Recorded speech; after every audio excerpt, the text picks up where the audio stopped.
Now let's try that. Can you hear me? Can you hear me now? Is this working? I'm so sorry, guys. Oh gosh. Oh geez. All right. What do we got to do? Come on, Streamlabs. Oh, good. Okay. Excellent. Excellent. Okay. Phew. All right. As I was saying, this is my very first time streaming, so I apologize for technical difficulties. But hey, we're only 5 minutes late, and in theater, that's all you can ask for, right? Um, for those of you who don't know me, my name is Jess. I do come from the world of theater. That is kind of my background. So I'm very new to streaming, so I hope you'll all bear with me as we try this fun experiment. Um, so yeah, I'm going to try to put the music back on again. We'll see if that works. And if it's too loud, absolutely let me know. But we've just got some chill lo-fi going on here just to kind of keep us cruising. Let's see. Let me see. All right. All beans.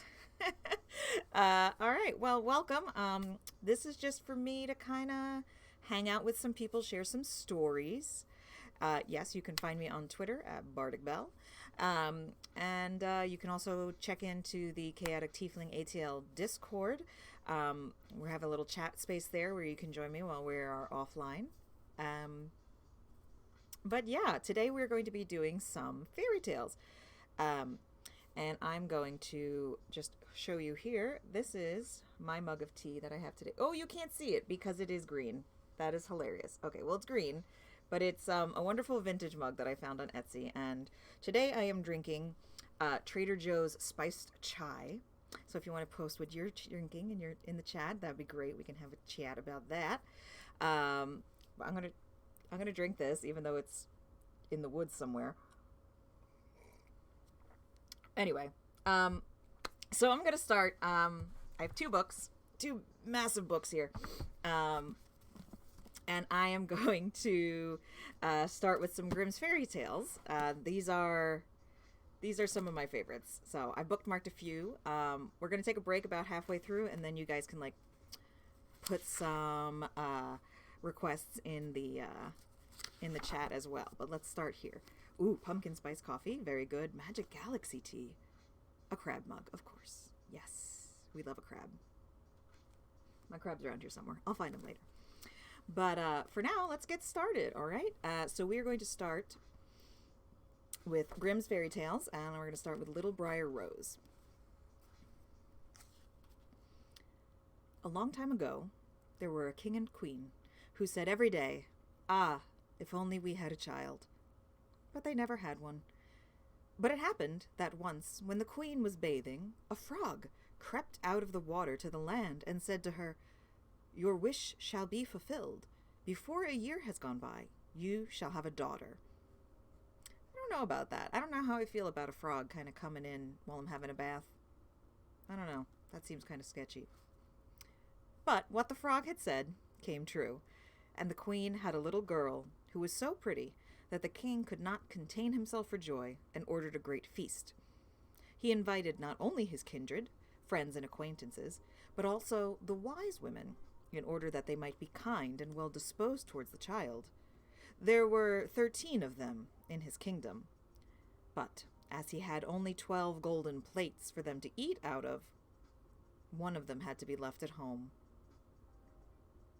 The feast was held with all manner of splendor, and when it came to an end, the wise women bestowed their magic gifts upon the baby. One gave virtue, another beauty, a third riches, and so on with everything in the world that one can wish for. I hope at least one of them gave her a pony, right? Gotta have a pony. Nah, she's a princess. When 11 of them had made their promises, suddenly the 13th one came in. She wished to avenge herself for not having been invited, and without greeting or even looking at anyone, she cried with a loud voice, "The king's daughter shall, in her 15th year, prick herself with a spindle and fall down dead." And without saying a word more, she turned round and left the room. They were all shocked, but the 12th, whose good wish still remained unspoken, came forward.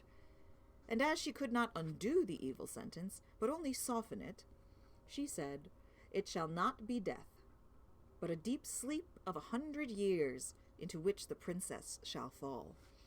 Now, these have some wonderful illustrations. I don't know how well you can see them, but take a look at this. Beautiful, beautiful Sleepy Briar Rose. Auntie 13, yes. Well, you know, you can only order your cutlery and stuff in groups of 4. So 4, 8, 12. What are you going to do with number 13? It's very awkward. The king, who would fain keep his dear child from the misfortune, gave orders that every spindle in the whole kingdom should be burnt. Meanwhile, the gifts of the wise women were plenteously fulfilled on the young girl, for she was so beautiful, modest, good-natured, and wise that everyone who saw her was bound to love her.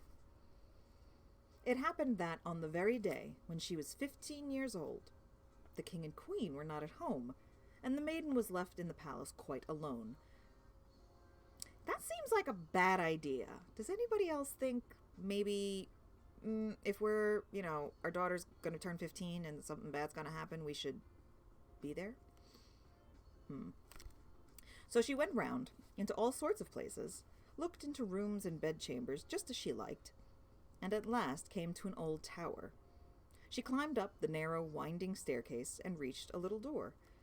A rusty key was in the lock, and when she turned it, the door sprang open, and there, in a little room, sat an old woman with a spindle, busily spinning her flax. "Good day, old mother," said the king's daughter. "What are you doing there?" "I am spinning," said the old woman, and nodded her head. "What sort of thing is that rattles around so merrily?" asked the girl, and she took the spindle and wanted to spin too. But scarcely had she touched the spindle when the magic decree was fulfilled, and she pricked her finger on it. And in the very moment when she felt the prick, she fell down upon the bed that stood there and lay in a deep sleep. And this sleep extended over the whole palace. The king and queen, who had just come home, had entered the great hall, began to sleep, and the whole of the court with them. The horses, too, went to sleep in the stable, the dogs in the yard, the pigeons upon the roof, the flies on the wall. Even the fire that was flaming on the hearth became quiet and slept. The roast meat left off frizzling, and the cook, who was just going to pull the hair of the scullery boy because he had forgotten something, let him go and went to sleep. And the wind fell, and on the trees before the castle not a leaf moved again. But round about the castle there began to grow a hedge of thorns, which every year became higher, and at last grew close up round the castle and all over, so that there was nothing left of it to be seen, not even the flag upon the roof. But the story of the beautiful sleeping Briar Rose, for so the princess was named, went about the country, so that from time to time kings' sons came and tried to get through the thorny hedge into the castle. "There's a princess, and she's asleep. I'm just going to go find her, just like you do." But they found it impossible, for the thorns held fast together, as if they had hands, and the youths were caught in them, could not get loose again, and died a miserable death.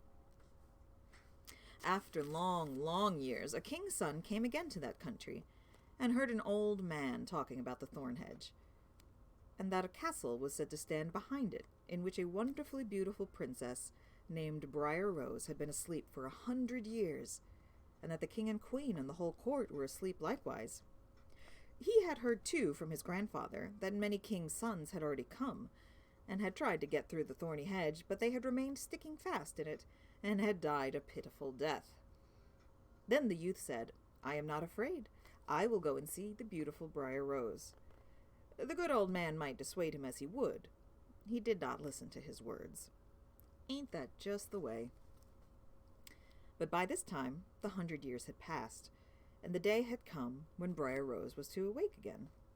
When the king's son came near to the thorn hedge, it was nothing but large and beautiful flowers, which parted from each other of their own accord, and let him pass unhurt.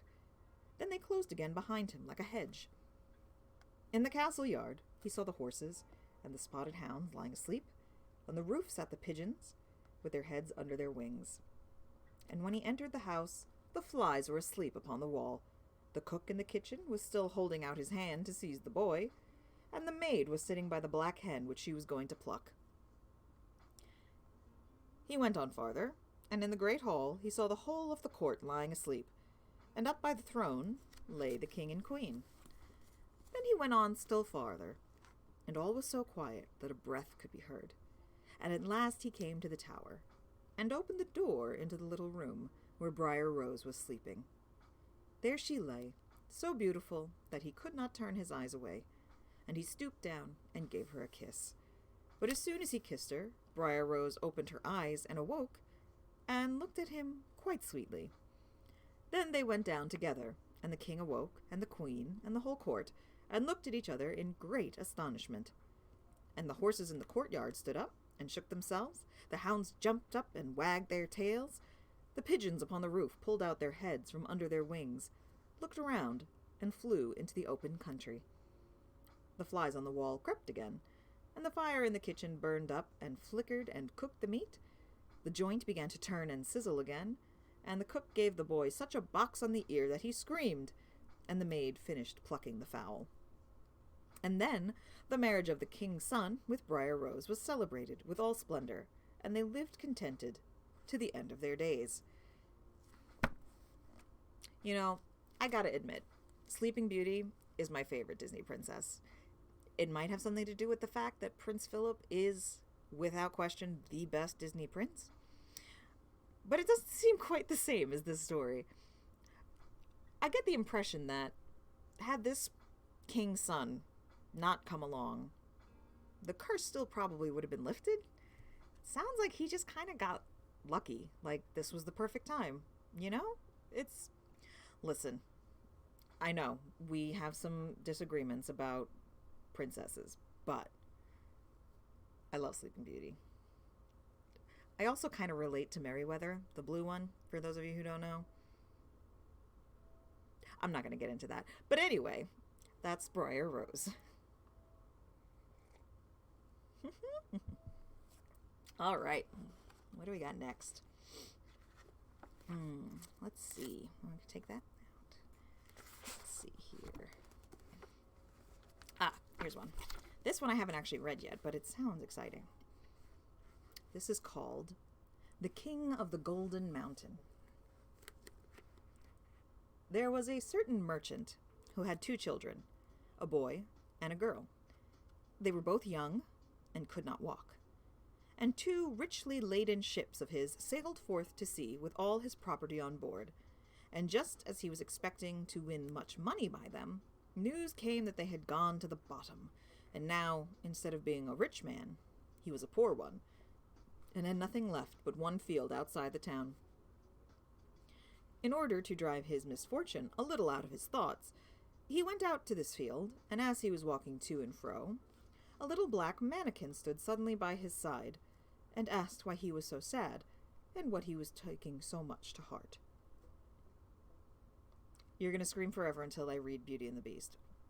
Well, I don't have it bookmarked, so we'll have to see. See if I can find it over the break. Then said the merchant, "If you could help me, I would willingly tell you." "Who knows?" replied the dwarf. "Perhaps I can help you." Then the merchant told him that all he possessed had gone to the bottom of the sea, and that he had nothing left but this field. "Do not trouble yourself," said the dwarf. "If you will promise to give me the first thing that rubs itself against your leg when you are at home again, and to bring it here to this place in 12 years' time, you shall have as much money as you will." The merchant thought, "What can that be but my dog?" and did not remember his little boy, so he said yes, gave the man a written and sealed promise, and went home. When he reached home, his little boy was so delighted that he held himself by a bench, trotted up to him, and seized him fast by the legs. The father was shocked, for he remembered his promise, and now knew what he had pledged himself to do. As, however, he still found no money in his chest, he thought the dwarf had only been jesting. A month afterwards, he went up to the garret, intending to gather up some old tin and to sell it, and saw lying there a great heap of money. Then he was happy again, made purchases, became a greater merchant than before, and felt that God was good to him. Like you do. Get rich, God loves you. You're poor, God doesn't like you. Makes a lot of sense, right? In the meantime, the boy grew tall, and at the same time, bright and clever. But near the 12th year approached, the more anxious grew the merchant, so that his distress might be seen in his face. One day his son asked what ailed him, but the father would not say. The boy, however, persisted so long that at last he told him that without being aware of what he was doing, he had promised him to a dwarf, and had received much money for doing so. He said likewise that he had set his hand and seal to this, and that now when 12 years had gone by, he would have to give him up. Then said the son, "O father, do not be uneasy, all will go well. The man has no power over me." The son had himself blessed by the priest, and when the time came, father and son went together to the field, and the son made a circle, and placed himself inside it with his father. Then came the dwarf, and said to the old man, "Have you brought with you that which you have promised me?" He was silent, but the son asked, "What do you want here?" Then the dwarf said, "I have to speak with your father, and not with you." The son replied, "You have betrayed and misled my father. Give back the writing." "No," said the dwarf, "I will not give up my rights." They spoke together for a long time after this, but at last they agreed that the son, as he did not belong to the enemy of mankind, nor yet to his father, should seat himself in a small boat, which should lie on water which was flowing away from them, and that the father should push it off with his own foot, and then the son should remain given up to the water. So you don't want to give your son to the dwarf, who you promised to give your son, inadvertently your son, but you're gonna just kind of cast him off into the water? That makes so much sense, right? Okay. So, he took leave of his father, placed himself in a little boat, and the father had to push it off with his own foot. The boat capsized, so that the keel was uppermost and the deck under water, and the father believed his son was lost, and went home and mourned for him. Kevin called it, gotta say. Kevin called it.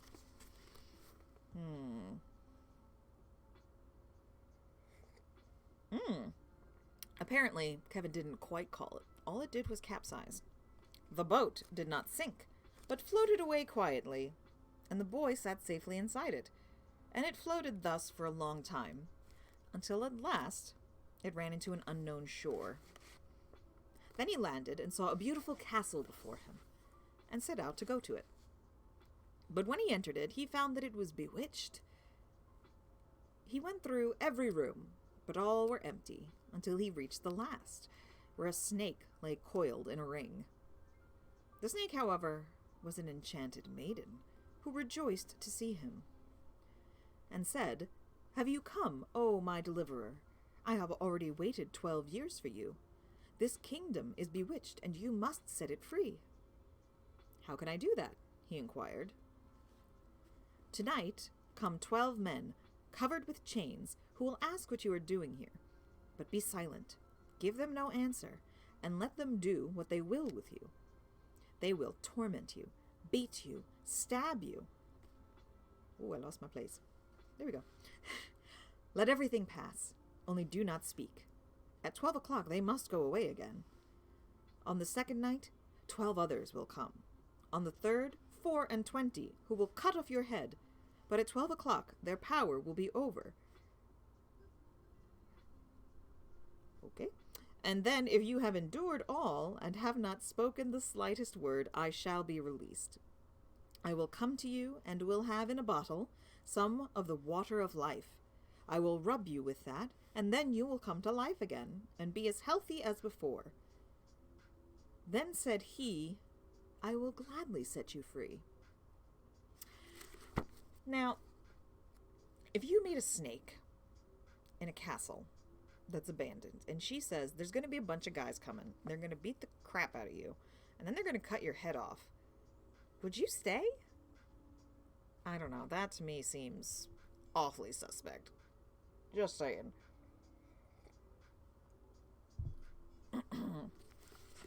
Yeah, the snake's gonna hit you with the bad kitty bottle, I guess. All right. Let's see. I will gladly set you free. And everything happened just as she had said. The men could not force a single word from him. And on the third night, the snake became a beautiful princess, who came with the water of life and brought him back to life again.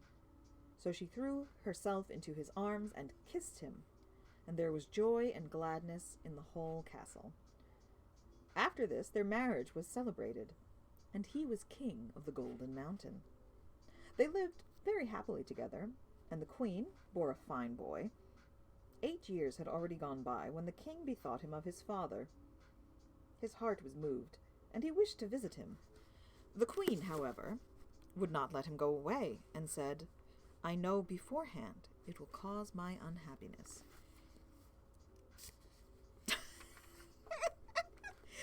Oh, Kevin, I don't think I can have you in my streams. You're going to make me laugh too much. Yes, the 48 men are trying to turn the abandoned castle into a spirit Halloween. Very good. I know beforehand that it will cause my unhappiness. But he suffered her to have no rest until she consented. At their parting, she gave him a wishing ring and said, "Take this ring and put it on your finger, and then you will immediately be transported whithersoever you would be. Only you must promise me not to use it in wishing me away from this place and with thy father."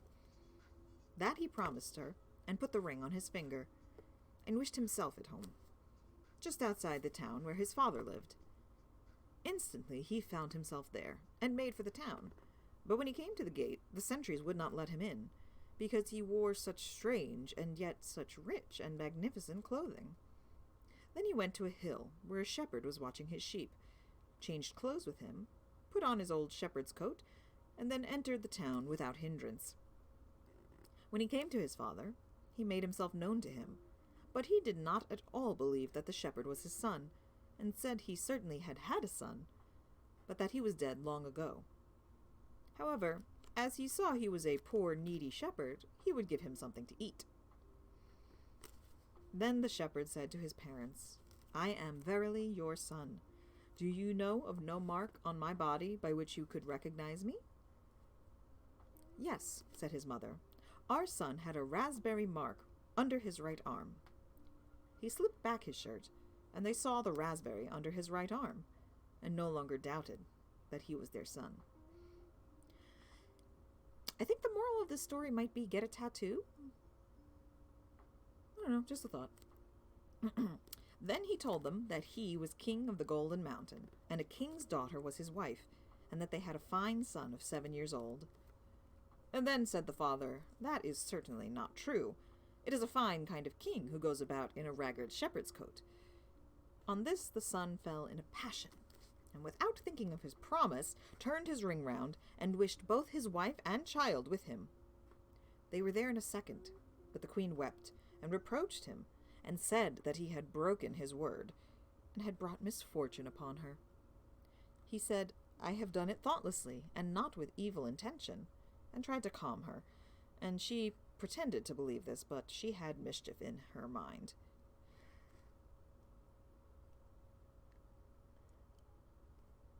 Now, well, I guess we can see where this goes, but, I mean, if you promise your wife something, I feel like you might want to keep that promise? I don't know. It sounds like she's got a magic ring, and using it the way she doesn't want you to, I don't know, you might bring Sauron back. That doesn't sound good. Anyway. Then he led her out of the town into the field, and showed her the stream where the little boat had been pushed off, and then he said, "I am tired. Sit down, I will sleep a while in your lap." And he laid his head on her lap, and she picked his lice for a while until he fell asleep.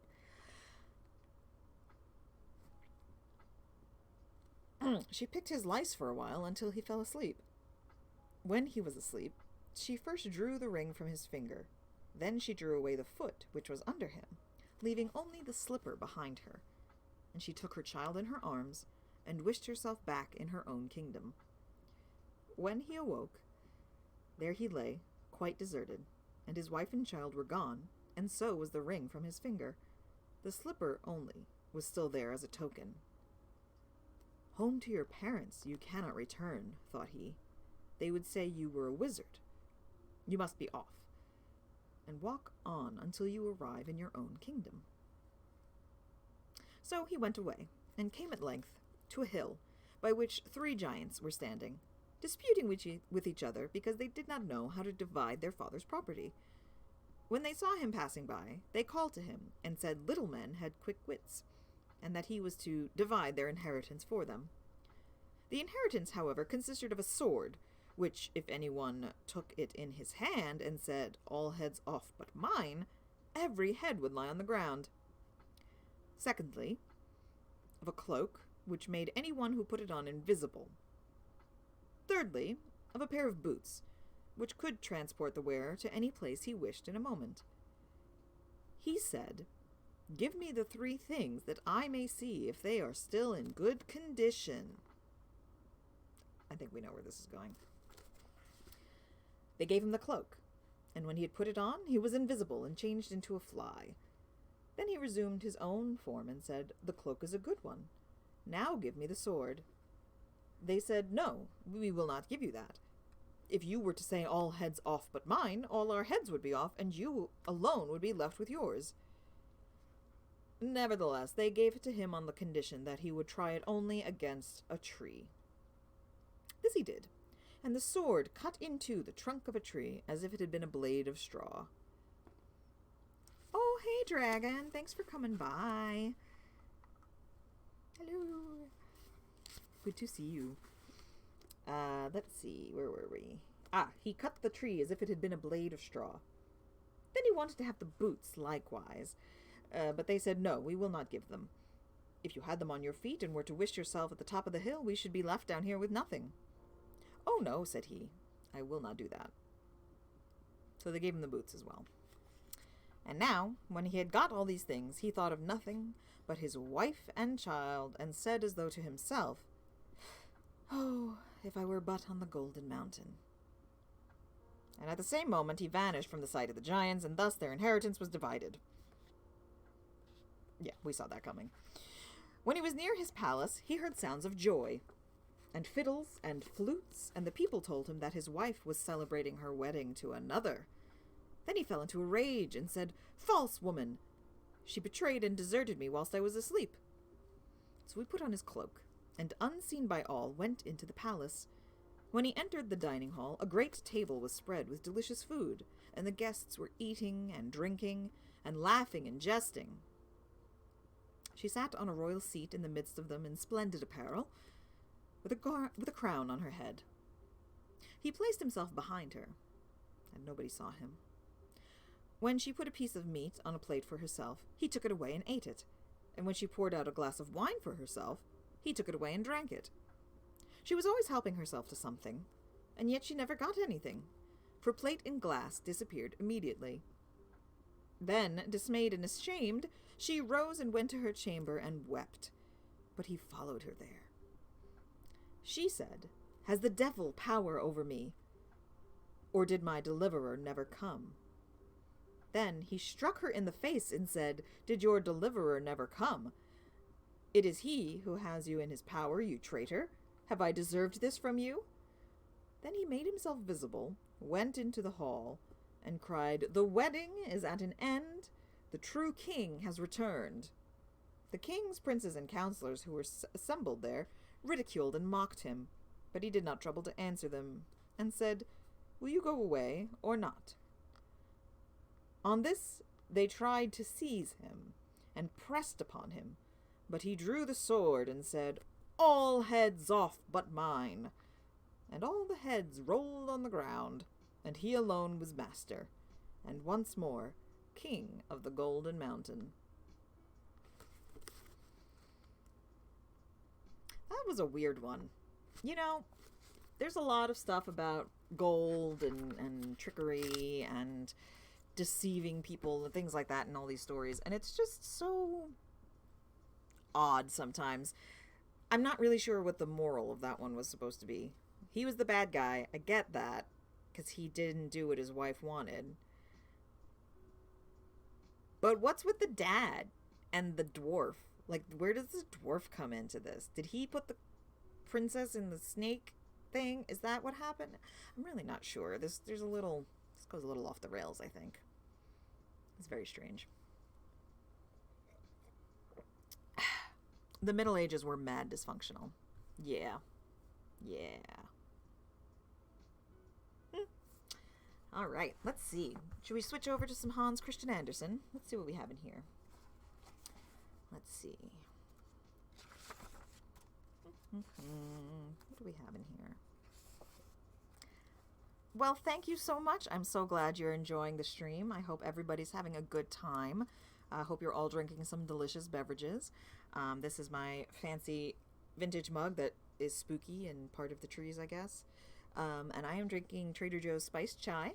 It felt like a good fall beverage. Kevin, thank you so much for subscribing. Oh my gosh, thank you. Appreciate that so much. All right, Ria Create says Hans. Yes, let us switch over to Hans. Hans, what do we have here?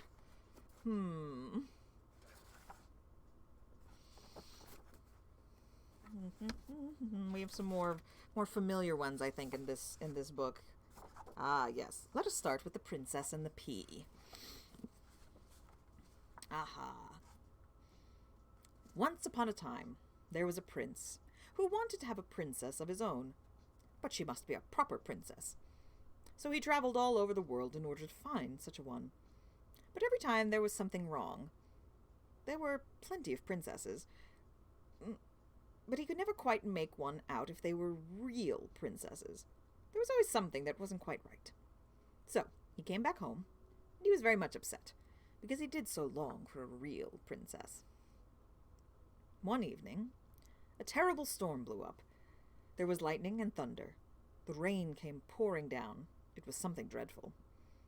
All at once, there was a knock on the city gate, and the old king went out to open it. It was a princess standing outside. But goodness, what a sight! She was with the rain and the weather. The water was running all down her hair and her clothes, and in at the tip of her shoes and out again at the heel, and yet she declared she was a real princess. Well, we shall soon see about that, said the old queen. She didn't say anything. I'm sorry, she thought that. Yes, we shall soon see about that, thought the old queen. She didn't say anything, but went into the bedroom, took off all the bedclothes, and placed a pea on the bottom of the bed. Then she took 20 mattresses and laid them out on top of the pea, and then again 20 of the softest feather beds on top of the mattresses.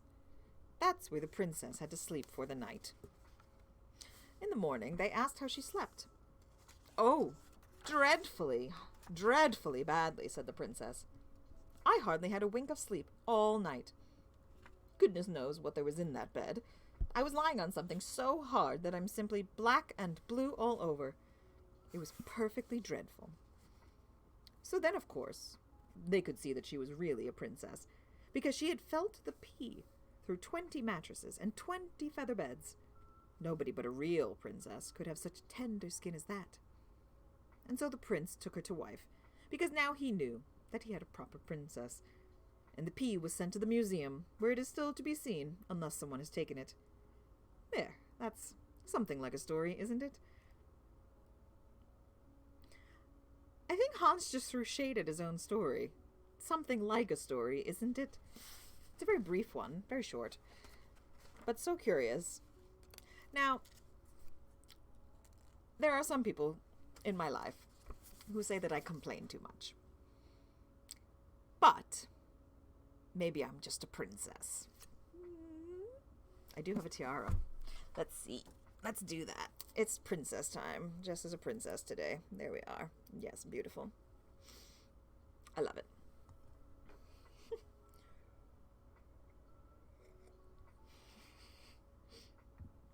You know, Kevin, you're right. If I came to a house and they said, here's a bed for you, it's 20 feet tall, I would probably say, no, thanks. I mean, unless you wanted to put like a railing up. I used to have a railing on my bunk beds when I was a kid. Keep you from rolling out. It seems very dangerous. I don't know. I don't know about that. Ugh. All right, what do we got here? What else does Hans have? Ah, yes. This is a classic one. Here we go. Another sip of tea. Mm-hmm. I like this mug. It keeps my tea nice and cozy and warm in there. All right, so we're going to jump to another famous one, The Little Mermaid. Here we go.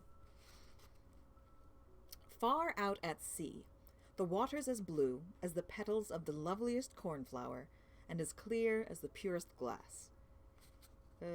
Don't tell that to the Pacific Gyre. Okay. Far out at sea, the water's as blue as the petals of the loveliest cornflower and as clear as the purest glass. But it's very deep, deeper than any anchor could reach. Many church steeples would have to be piled up one above the other to reach the bottom of the sea to the surface. Right down there live the sea people. Now, you mustn't for a moment suppose it's a bare, white, sandy bottom. Oh, no. The most wonderful trees and plants are growing down there, with stalks and leaves that bend so easily that they stir the very slightest movement of the water, just as though they were alive. All the fishies, big ones and little ones, slip in and out of the branches just like birds up in the air there. Down in the deepest part of all is the Sea King's palace. Its walls are made of coral, and the long pointed windows of the clearest amber, but the roof is made of cockle shells that open and shut with the current. It's a pretty sight, for in each shell is a dazzling pearl. Any single one of them would be a splendid ornament in a queen's crown. That sounds nice. I kind of like the idea. It's very beachy. Well, I mean, it's underwatery. Roof made of cockle shells? I don't know. I kind of like it. The Sea King down there had been a widower for some years. Aren't they all? But his old mother kept house for him. She was a clever woman, but proud of her noble birth. That's why she went about with 12 oysters on her tail, while the rest of the nobility had to put up with only 6. But apart from that, she was deserving of special praise because she was so fond of the little sea princesses, her grandchildren. There were 6 pretty children, but the youngest was the loveliest of them all. Her skin was as clear and delicate as a rose leaf. Her eyes were as blue as the deepest lake, but like the others, she had no feet. Her body ended in a fish's tail. All the long day they could play down there in the palace, in the great halls, where living flowers grew out of the walls. The fishes would swim into them, just as with us the swallows fly in when we open the windows. But the fishes swam right up to the little princesses, fed out of their hands, and let themselves be patted. Outside the palace was a large garden, with trees of deep blue and fiery red. The fruit all shone like gold, and the flowers like a blazing fire with stalks and leaves that were never still. The soil itself was the finest sand, but blue like a sulphur flame. Over everything down there lay a strange blue gleam. You really might have thought you were standing high up in the air with nothing to see but sky above and below you, rather than that you were at the bottom of the sea. When there was a dead calm, you caught a glimpse of the sun, which looked like a purple flower pouring out all light from its cup. Each of the small princesses had her own little plot in the garden, where she could dig and plant at will. One of them gave her flower bed the shape of a whale. Another thought it nicer for hers to look like a little mermaid. But the youngest made hers quite round like the sun, and would only have flowers that shone red like it. She was a curious child, silent and thoughtful, and when the other sisters decorated their gardens with the most wonderful things they had got from sunken ships, she would have nothing but rose-red flowers that were like the sun high above, and a beautiful marble statue. It was a statue of a handsome boy, hewn from the clear white stone and come down to the bottom of the sea from a wreck. Beside the statue she planted a rose-red weeping willow, which grew splendidly, and let its fresh foliage droop over the statue right down to the blue sandy bottom. Here the shadow took on a violet tinge, and, like the branches, was never still. Roots and treetop looked as though they were playing at kissing each other. Now kiss. Nothing pleased her so much as to hear about the world of humans up above the sea. The old grandmother had to tell her all she knew about ships and towns, people and animals. One thing especially surprised her with its beauty, and this was that the flowers had a smell. At the bottom of the sea they hadn't any, and also that the woods were green, and the fishes you saw in among the branches could sing as prettily and clearly as possible. It was the little birds that the grandmother called fishes. Otherwise, never having seen a bird, a small sea princess would never have understood her. I feel like a kid is a little more resourceful than you give her credit for. I feel like if you say it's a bird, which is like a fish, but not, that's fine. You can still call it a bird. As soon as you are 15, said the grandmother. There's a lot of 15. 15 is big age. Everybody's having a quinceañera, I guess. As soon as you are 15, said the grandmother, you shall be allowed to rise to the surface, and to sit in the moonlight on the rocks, and watch the great ships sailing past. You shall see woods and towns. That coming year, one of the sisters was to have her 15th birthday, but the rest of them, well, they were each 1 year younger than the other, so the youngest of them had a whole 5 years to wait before she could rise up from the bottom and see how things are. But each promised to tell the others what she had seen, and had found most interesting on the first day. For the grandmother didn't really tell them enough. There were so many things they were longing to hear about. None of them was so full of longing as the youngest, the very one who had the most time to wait, and was so silent and thoughtful. Many a night she stood at the open window, and gazed up through the dark blue water where the fishes frisked their tails and fins. She could see the moon and the stars, though it's true their light was rather pale, and yet through the water they looked much larger than they do to us, and if ever a kind of black cloud went gliding along below them, she knew it was either a whale swimming above her, or else a vessel with many passengers. These certainly never imagined that a lovely little mermaid was standing beneath and stretching up her white hands towards the keel of their ship. By now, the eldest princess was 15 and allowed to go to the surface. When she came back, she had 100 things to tell, but the loveliest, she said, was to lie in the moonlight on a sandbank in a calm sea, and there, close in to the shore, to look at the big town where the lights were twinkling like 100 stars, to listen to the sound of music and the noise and clatter of carts and people, to see all the towers and spires on the churches and hear the bells ringing. And just because she couldn't get there, it was this above everything that she longed for. Oh, how the youngest sister drank it all in. And when later in the evening she stood at the open window and gazed up through the dark blue water, she thought of the big town, with all its noise and clatter, and then she seemed to catch the sound of the church bells ringing down to her. The following year, the second sister was allowed to go through the water and swim wherever she liked. She came to the surface just as the sun was setting, and that was the sight she found most beautiful. The whole sky had looked like gold, she said, and the clouds, well, she just couldn't describe how beautiful they were, all crimson and violet all over her head. And yet much faster than they, a flock of wild swans flew like a long white veil across the water, where the sun was setting. She swam off in that direction, but the sun sank, and its rosy light was swallowed up by the sea and the clouds. I gotta say, I do love a good sunset. You get those clouds just right. So good. The year after that, the third sister. Are we going through all of them? I think it is. I think we are. Here we go. All right. The year after that, the third sister went up. She was the boldest of them all, and she swam up a wide river that flowed into the sea.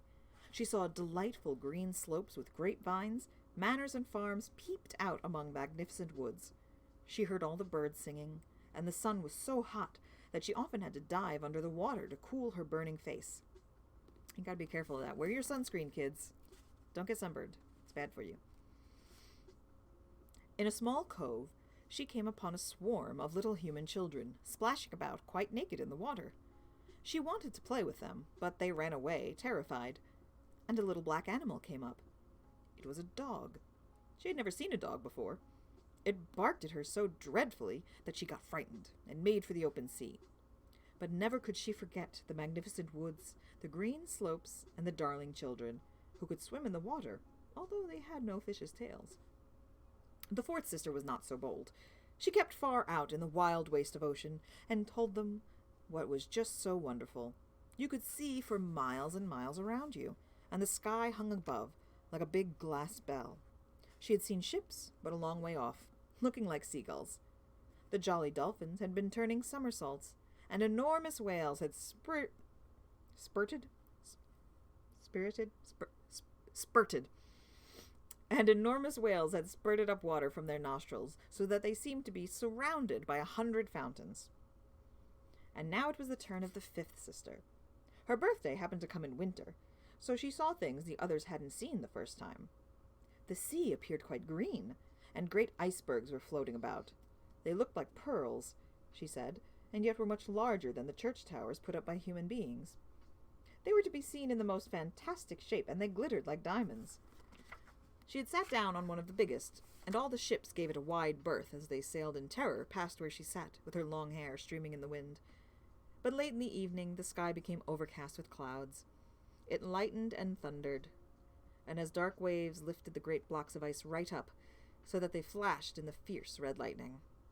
All the ships took in sail, and amidst the general horror and alarm, she sat calmly on her floating iceberg and watched the blue lightning zigzag into the glittering sea. Now wait a second, I'm confused. Is this red lightning or blue lightning? Because I feel like there's something sketchy about this. The first time one of the sisters went up to the surface, she would always be delighted to see so much that was new and beautiful. But afterwards, when they were older and could go up as often as they liked, it no longer interested them. They longed to be back again, and when a month had passed they said that, after all, it was nicest down below. It was such a comfort to be home. Often of an evening the 5 sisters used to link arms and float up together out of the water. They had lovely voices, more beautiful than any human voice, and when a gale sprang up threatening shipwreck, they would swim in front of the ships and sing tempting songs of how delightful it was at the bottom of the sea. And they told the sailors not to be afraid of coming down there. But the sailors couldn't quite make out the words of their song. They thought it was the noise of the gale, nor did they ever see any of the delights the mermaid promised, because when the ship sank the crew were drowned, and only as dead men did they come to the palace of the Sea King. I'm sorry. Dead men came to the palace. I feel like this might put you off a human, seeing it all, like, drowned and gross. I don't know. This is kind of perturbing. Anyway. When, of an evening, the sisters floated up through the sea like this, arm in arm, their little sister stayed back all alone, gazing after them. She would have cried, only a mermaid hasn't any tears, and so she suffers all the more. That's terrible. Oh, if only I were 15, she said. I'm sure I shall love that world up there and the people who live in it. And then at last, she was 15. There, now you'll soon be off our hands, said her grandmother, the old dowager queen. Come now, let me dress you up like your sisters. And she put a wreath of white lilies on her hair, but every petal of the flower was half a pearl, and the old lady made 8 big oysters nip tight onto the princess's tail to show her high rank. Ooh, that hurts, said the little mermaid. Yes, said the grandmother. One can't have beauty for nothing. How she would have liked to shake off all this finery and put away the heavy wreath. The red flowers in her garden suited her much better, but she didn't dare make any change. Goodbye, she said, and went up through the water, as light and clear as a bubble. The sun had just set, and as she put up her head up out of the sea, the clouds still had a gleam of rose and gold, and up in the pale pink sky the evening star shone clear and beautiful. The air was soft and fresh, and the sea dead calm. A large 3-masted ship was lying there, with only one sail hoisted because not a breath of wind was stirring, and sailors were lolling about in the rigging and on the yards. There was music and singing, and as it grew dark, hundreds of lanterns were lit, that with their many different colors, it looked as if the flags of all nations were flying in the breeze. The little mermaid swam right up to the porthole of the cabin, and every time she rose with the swell of the wave, she could see through the clear glass a crowd of splendidly dressed people. But the handsomest of them all was a young prince with large dark eyes. He couldn't have been much more than 16. It was his birthday, and that's why there was all this set out. As the young prince came out onto the deck where the sailors were dancing, over 100 rockets swished up into the sky and broke into a glitter like broad daylight. Well, that frightened the little mermaid, and she dived down under the water.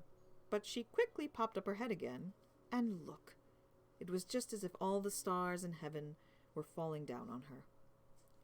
Never had she seen such fireworks. Great suns went spinning around, gorgeous fish fires swerving into the blue air, and all this glitter was mirrored in the clear, still water. On board the ship herself, it was so light that you could make out every little rope, let alone the passengers. Oh, how handsome the young prince was! He shook hands with the sailors, he laughed and smiled, while the music went on floating out into the loveliness of the night. Now, if it's your birthday and you come across another birthday, I would crash it. Like, come on, it's my birthday too. I think it's only fair. It grew late, but the little mermaid couldn't take her eyes off the ship and the beautiful prince. The colored lanterns were put out, the rockets no longer climbed into the sky, and the cannon were heard no more. But deep down in the sea, there was a mumbling and a rumbling. Meanwhile, the mermaid stayed on the water, rocking up and down so that she could look into the cabin. But the ship now gathered speed. One after another, her sails were spread. The waves increased, heavy clouds blew up, and lightning flashed in the distance. Yes, they were in for a terrible storm.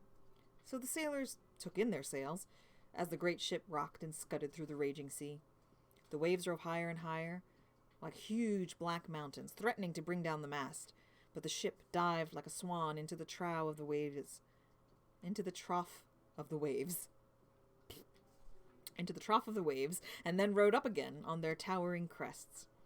The little mermaid thought, why, it must be fun for a ship to sail like that. But the crew didn't.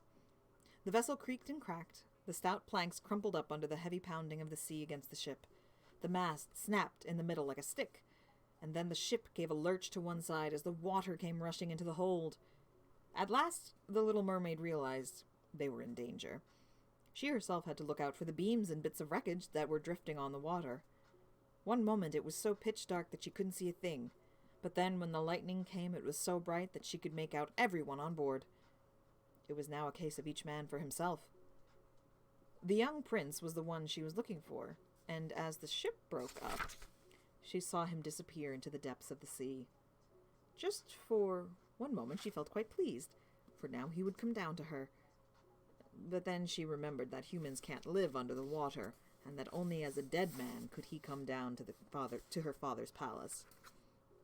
No, he mustn't die. So she swam in among the drifting beams and planks, with no thought for the danger of being crushed by them. She dived deep down and came right up again among the waves, and at last she found the young prince. He could hardly swim any longer in the heavy sea. His arms and legs were beginning to tire. The fine eyes were closed. He would certainly have drowned if the little mermaid had not come. She held his head above water, and then let the waves carry her along with him. By morning, the gale had quite gone. Not the smallest trace of the ship was to be seen. The sun rose red and glowing out of the water, and seemed to bring life to the prince's cheeks, but his eyes were still shut. The mermaid kissed his fine, high forehead and smoothed back his dripping hair. He was like the marble statue down in her little garden. She kissed him again, and wished that he might live. Presently she saw the mainland in front of her, high blue mountains with the white snow glittering on their peaks like nestling swans. Down by the shore were lovely green woods, and in front of them a church or a convent. She wasn't sure which, but anyhow, a building. Lemon and orange trees were growing in the garden, and tall palm trees in front of the gate. At this point, the sea formed a little inlet, where the water was quite smooth, but very deep close into the rock where the fine white sand had silted up. She swam there with the handsome prince, and laid him on the sand, with his head carefully pillowed in the warm sunshine. Now there was a sound of bells from the large white building, and a number of young girls came through the garden. So the little mermaid swam further out, behind some large boulders that were sticking out of the water, and covered her hair with sea foam, so that her face wouldn't show. And then she watched to see who would come to help the unfortunate prince. It wasn't long before a young girl came along. She seemed quite frightened, but only for a moment. Then she fetched several others, and the mermaid saw the prince come round and smile at those about him. But no smile came out for her, for of course he didn't know she had rescued him. She felt so sad. When he was taken away into the large building, she dived down sorrowfully into the sea and went back to her father's place. Palace. It says palace. More tea.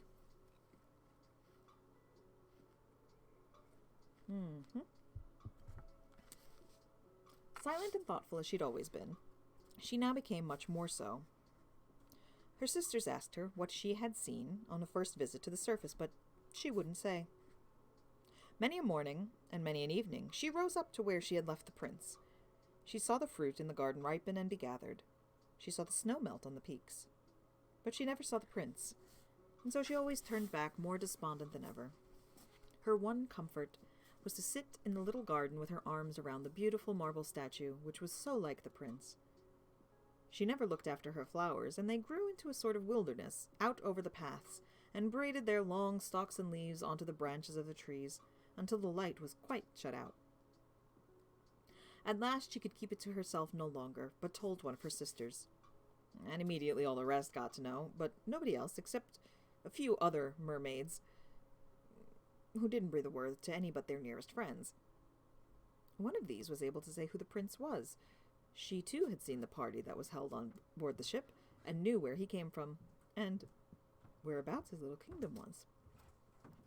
"Come on, little sister," said the other princesses, and with arms round each other's shoulders they rose in one line out of the sea, just in front of where the prince's castle stood. It was built in a glistening stone of pale yellow, with great flights of marble steps. One of these led straight into the sea. Splendid gilt domes curved above the roof, and between the pillars that went right round the building were lifelike sculptures in marble. Through the clear glass in the tall windows, you could see into the most magnificent rooms. These were hung with sumptuous silk curtains and tapestries, and their walls were covered with large paintings that were a delight to the eye. In the middle of the biggest room was a huge splashing fountain. Its spray was flung up high into the glass dome in the ceiling, through which the sun shone down onto the water and the beautiful plants growing in the great pool. Now she knew where he lived, and many an evening and many a night she would come to the surface of that spot. She swam much closer to the shore than any of the others had ever dared. She even went up to the narrow creek under the fine marble balcony that threw its long shadow across the water. Here she would sit and gaze at the young prince, who imagined he was quite alone in the clear moonlight. I never took the little mermaid for a stalker. Often in the evening, she saw him go out to the strains of music in his splendid vessel that was dressed with flags. She peeped out from among the green rushes, and when the wind caught her long silvery veil and someone saw it, they fancied it was a swan spreading its wings. On many nights, when the fishermen were at sea with their torches, she heard them speaking so well of the young prince, and that made her glad she had saved his life when he drifted about half dead on the waves, and she thought of how closely his head had rested on her bosom, and how lovingly she had kissed him. But he knew nothing whatsoever about that, never even dreamed she existed. Fonder and fonder she became of human beings. More and more she longed for their company. Their world seemed to her to be so much larger than her own. You see, they could fly across the ocean in ships, climb the tall mountains high above the clouds, and the lands they owned stretched with woods and meadows further than her eyes could see. There was so much she would have liked to know, but her sisters couldn't answer all her questions, and so she asked the old grandmother, for she knew all about the upper world, as she so aptly called the countries above the sea.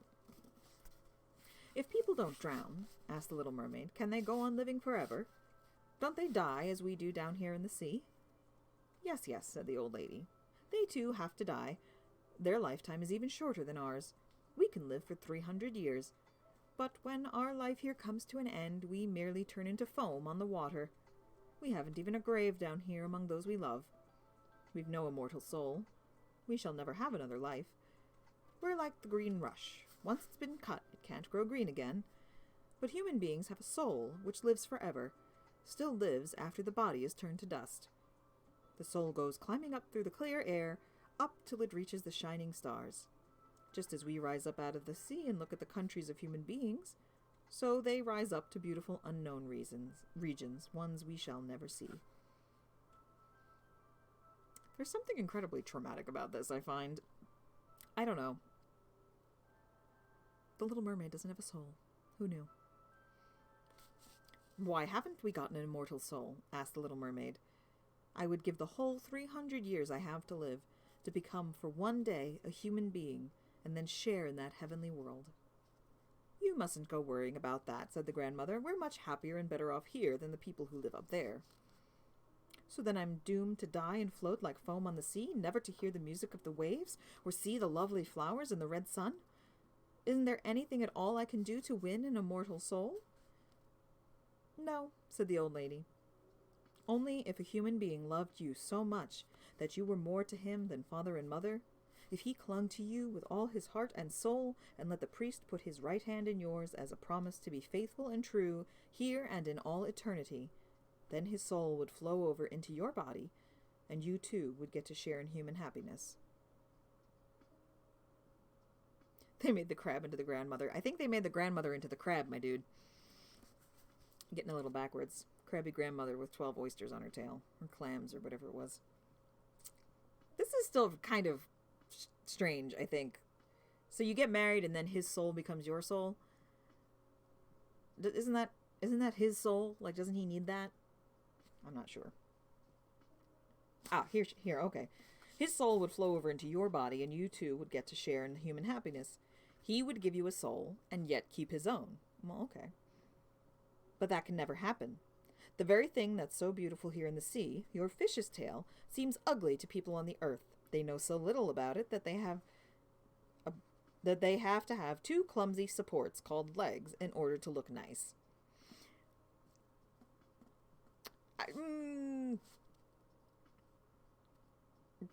Okay.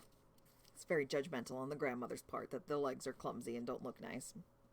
Oh, hello, De Classer. Hello, welcome. I'm reading Hans Christian Andersen's The Little Mermaid at the moment. Grandma's being kind of judgy, but we'll see where this goes. The Little Mermaid sighed and looked sadly at her fish's tail. We must be content, said the old lady. Let's dance and be gay for the 300 years we have to live. That's a good time, isn't it? Then one can have one's fill of sleep in a grave all the more pleasantly afterwards. Tonight, we're having a court ball. Ah, Adam and Eve.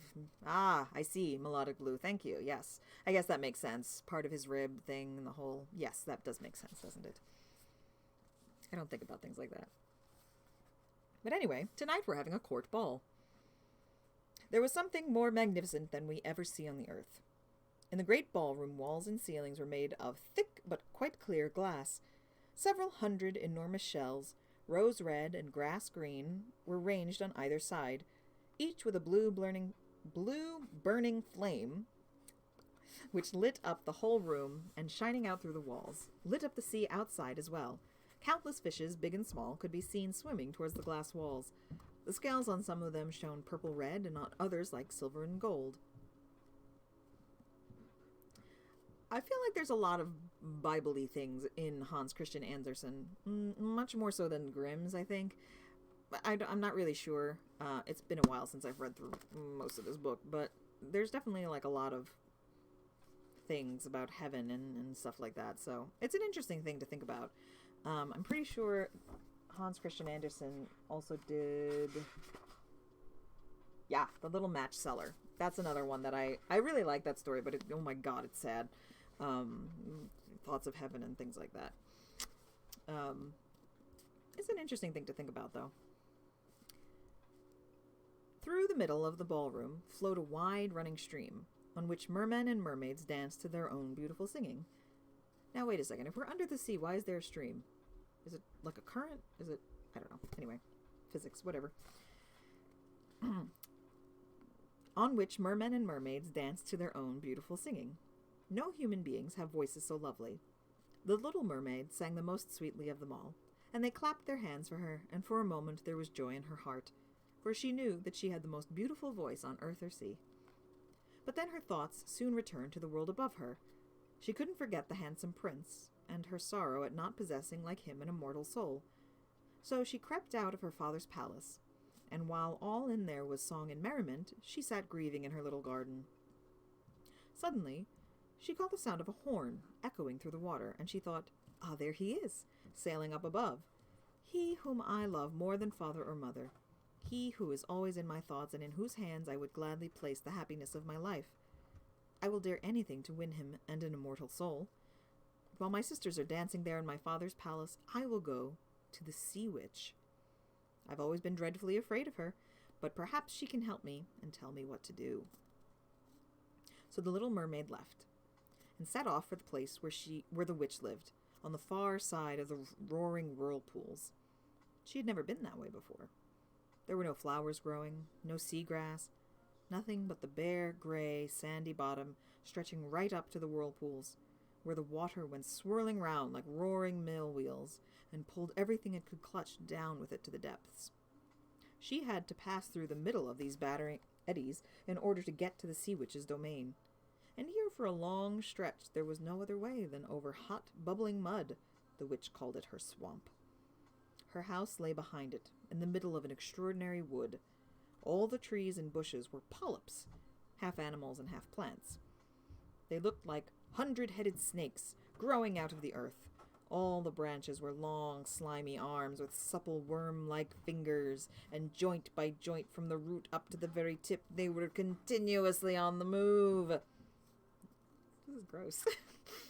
They wound themselves tight round everything they could clutch hold of in the sea, and they never let go. The little mermaid was terribly scared as she paused at the edge of the wood. Her heart was throbbing with fear. She nearly turned back. But then she remembered the prince and the human soul, and that gave her courage. She wound her long flowing hair tightly round her head so the polyps shouldn't have that to clutch her by. She folded both her hands across her breast and darted off just as a fish darts through the water, in among the hideous polyps which reached out for her with their supple arms and fingers. She noticed how each of them had something they had caught, held fast by 100 little arms like hoops of iron. White skeletons of folks who had been lost at sea and had sunk to the bottom looked out from the arms of the polyps. Ships' rudders and chests were gripped tight, skeletons of land animals, and, most horrible of all, a small mermaid whom they had caught and throttled. Now she came into a large, slimy, open space in the wood where a big, fat water snake were frisking about and showing their hideous, whitish-yellow bellies. I wonder what the water snake is. Is that a thing? Are these eels? Flotsam and jetsam? Now she came to a large, slimy, open space in the wood where big, fat water snakes were frisking about and showing their hideous, whitish-yellow bellies. In the middle was a house built of the bones of human folk who had been wrecked. There sat the sea witch, letting a toad feed out of her mouth, just as we might let a little canary come and peck sugar. She called the horrible fat water snakes her little chicks, and allowed them to sprawl about her great spongy bosom. Excuse me a moment.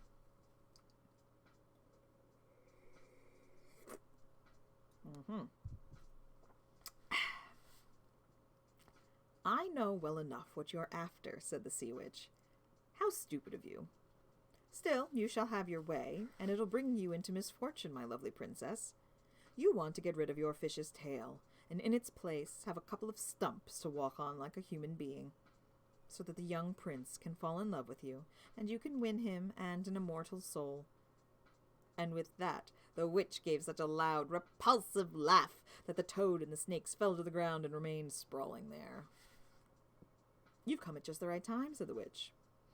"Tomorrow, once the sun's up, I couldn't help you for another year. I shall make you a drink, and before sunrise you must swim to land, sit down on the shore, and drink it up. Then your tail will divide in two and shrink into what humans call pretty legs. But it'll hurt. It'll be like a sharp sword going through you. Everyone who sees you will say you are the loveliest human child they have ever seen. You will keep your graceful movements. No dancer can glide so lightly. But every step you take will feel as if you were treading on a sharp knife, enough to make your feet bleed. Are you ready to bear all that? If you are, I'll help you." "Yes," said the little mermaid, and her voice trembled, but she thought of her prince and the prize of an immortal soul. "Still, don't forget this," said the witch. "Once you've got human shape, you can never become a mermaid again. You can never go down through the water to your sisters and to your father's palace. And if you don't win the prince's love, so that he forgets father and mother for you and always has you in his thoughts and lets priests join your hands together to be man and wife, then you won't get an immortal soul. The first morning after the prince marries someone else, your heart must break, and you become foam on the water." "I'm ready," said the little mermaid, pale as death. "Then there's me to be paid," said the witch, "and you're not getting my help for nothing. You have the loveliest voice of all down here at the bottom of the sea. With that voice, no doubt, you think to enchant him. But that voice you shall hand over to me. I demand the best that you have for me to make a rich drink. You see, I have to give you my own blood, in order that the drink may be as sharp as a two-edged sword." "But if you take my voice," said the little mermaid, "what shall I have left?" "Your lovely form," said the witch, "your graceful movements, and your speaking eyes. With those you can so easily enchant a human heart. Well, where's your spunk? Put out your little tongue and let me cut it off in payment. Then you shall be given the potent mixture." I'm sorry,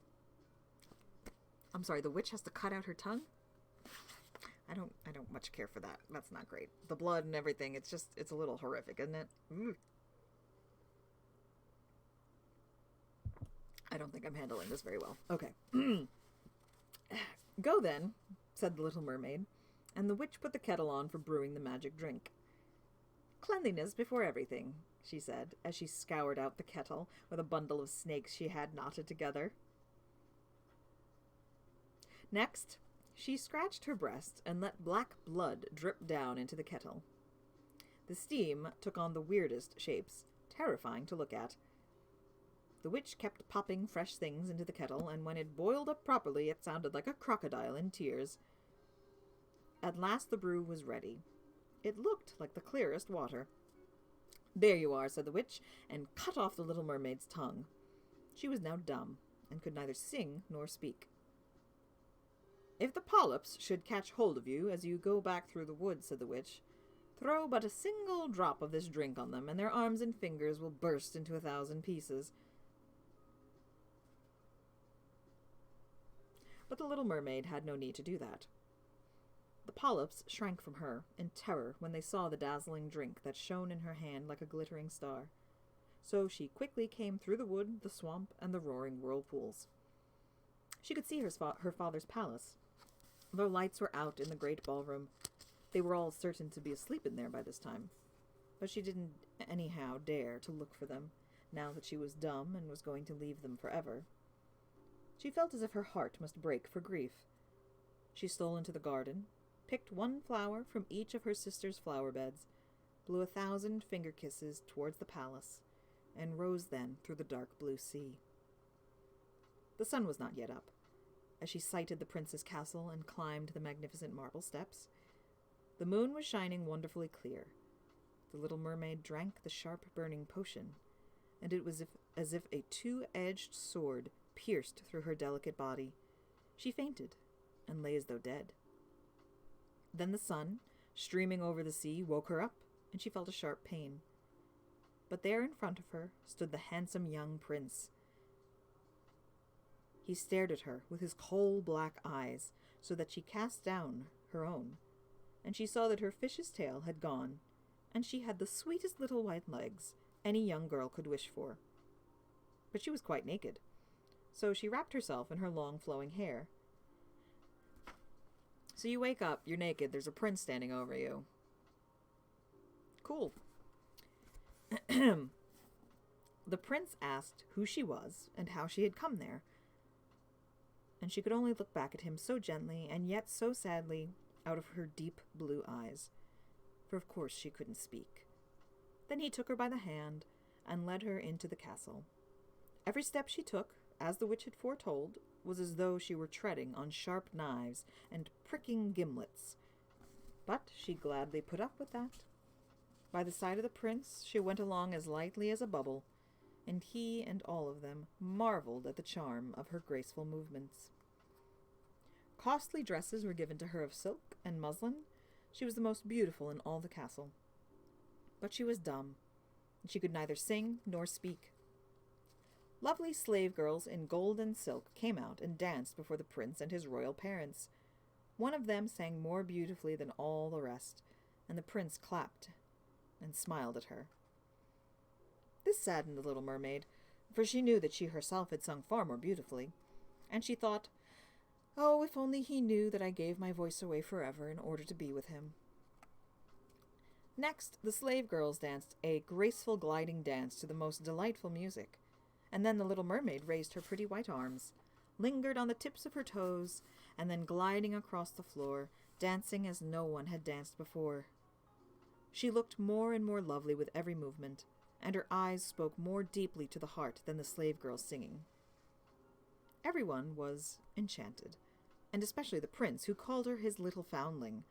Still she went on dancing, although every time her foot touched the ground, it felt as though she was treading on sharp knives.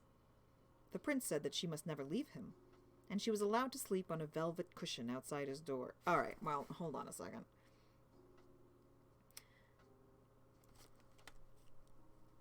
There's a lot to unpack right here.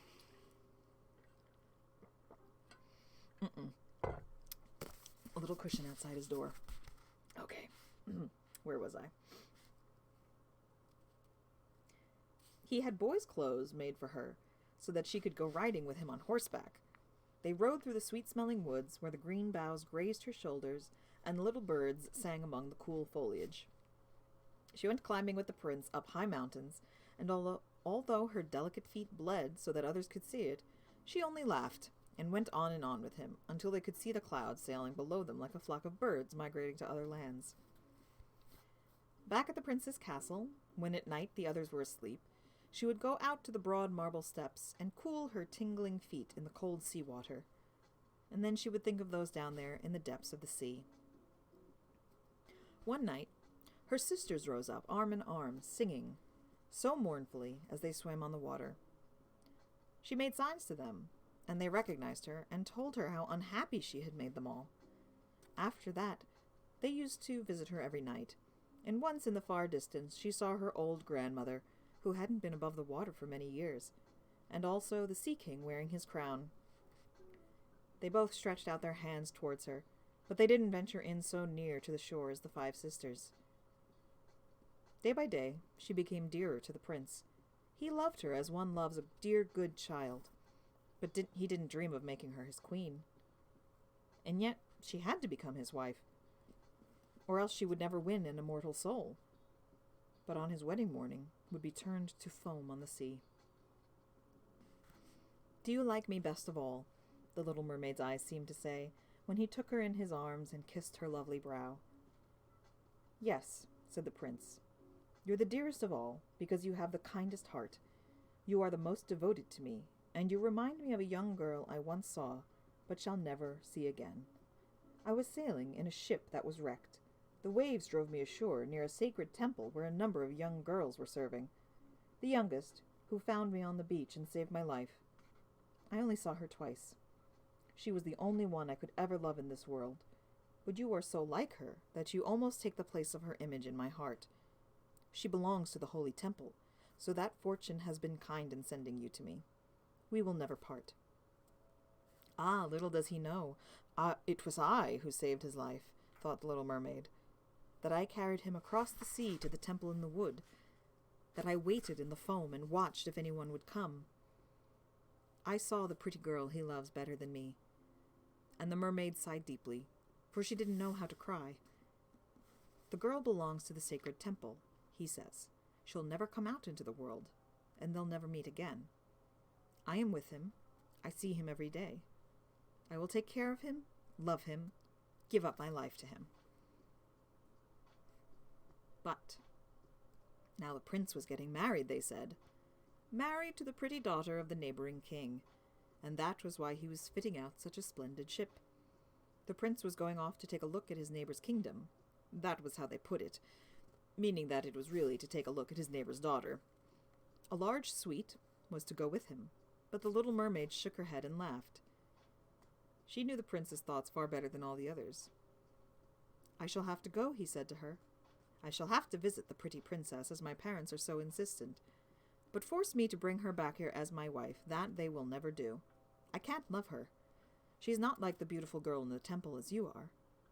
If I ever had to find a bride, I would rather have you, my dear mute foundling with the speaking eyes." And he kissed her red mouth, played with her long hair, and laid his head against her heart, so that it dreamed of human happiness and immortal soul. Having some thoughts, having some feelings. "You've no fear of the sea, have you, my dumb child?" he asked as they stood on board the splendid ship that was to take him to the neighboring kingdom. And he told her of stormy gales and dead calms, of strange fishes at the bottom of the sea, and all that the diver had seen there. And she smiled at his tales, for she knew better than anyone else about the bottom of the sea. At night, when there was an unclouded moon, and all were asleep but the helmsman at his wheel, she sat by the ship's rail and stared down through the clear water, and she seemed to see her father's palace, with her old grandmother standing on top of it in her silver crown and gazing up through the swift current at the keel of the vessel. Then her sisters came up to the water and looked at her with eyes full of sorrow, wringing their white hands. She beckoned to them and smiled, and would have liked to tell them that all was going well and happily with her, but the cabin boy came up at that moment, and the sisters dived down, so that the boy felt satisfied that the white something he had seen was foam on the water. Next morning the ship sailed into the harbor of the neighboring king's magnificent castle. The church bells all rang out, and trumpets were blown from the tall battlements, while soldiers saluted with gleaming bayonets and flying colors. Every day there was a fete. Balls and parties were given one after the other, but nothing had been yet seen of the princess. It was said that she was being educated abroad in a sacred temple, where she had lessons in all the royal virtues. At last she arrived. The little mermaid was eager for a glimpse of her beauty, and she had to admit that she had never seen anyone more charming to look at. Her complexion was so clear and delicate, and behind the long dark lashes smiled a pair of trusting, deep blue eyes. "It's you," cried the prince. "You who rescued me when I was lying half dead on the shore." And he clasped his blushing bride in his arms. "Oh, I'm too happy," he said to the little mermaid. "My dearest wish, more than I ever dared to hope for, has been granted me. My happiness will give you pleasure, because you're fonder of me than any of the others." Then the little mermaid kissed his hand, and already she felt as if her heart was breaking. The morrow of his wedding would mean death to her, and change her to foam on the sea.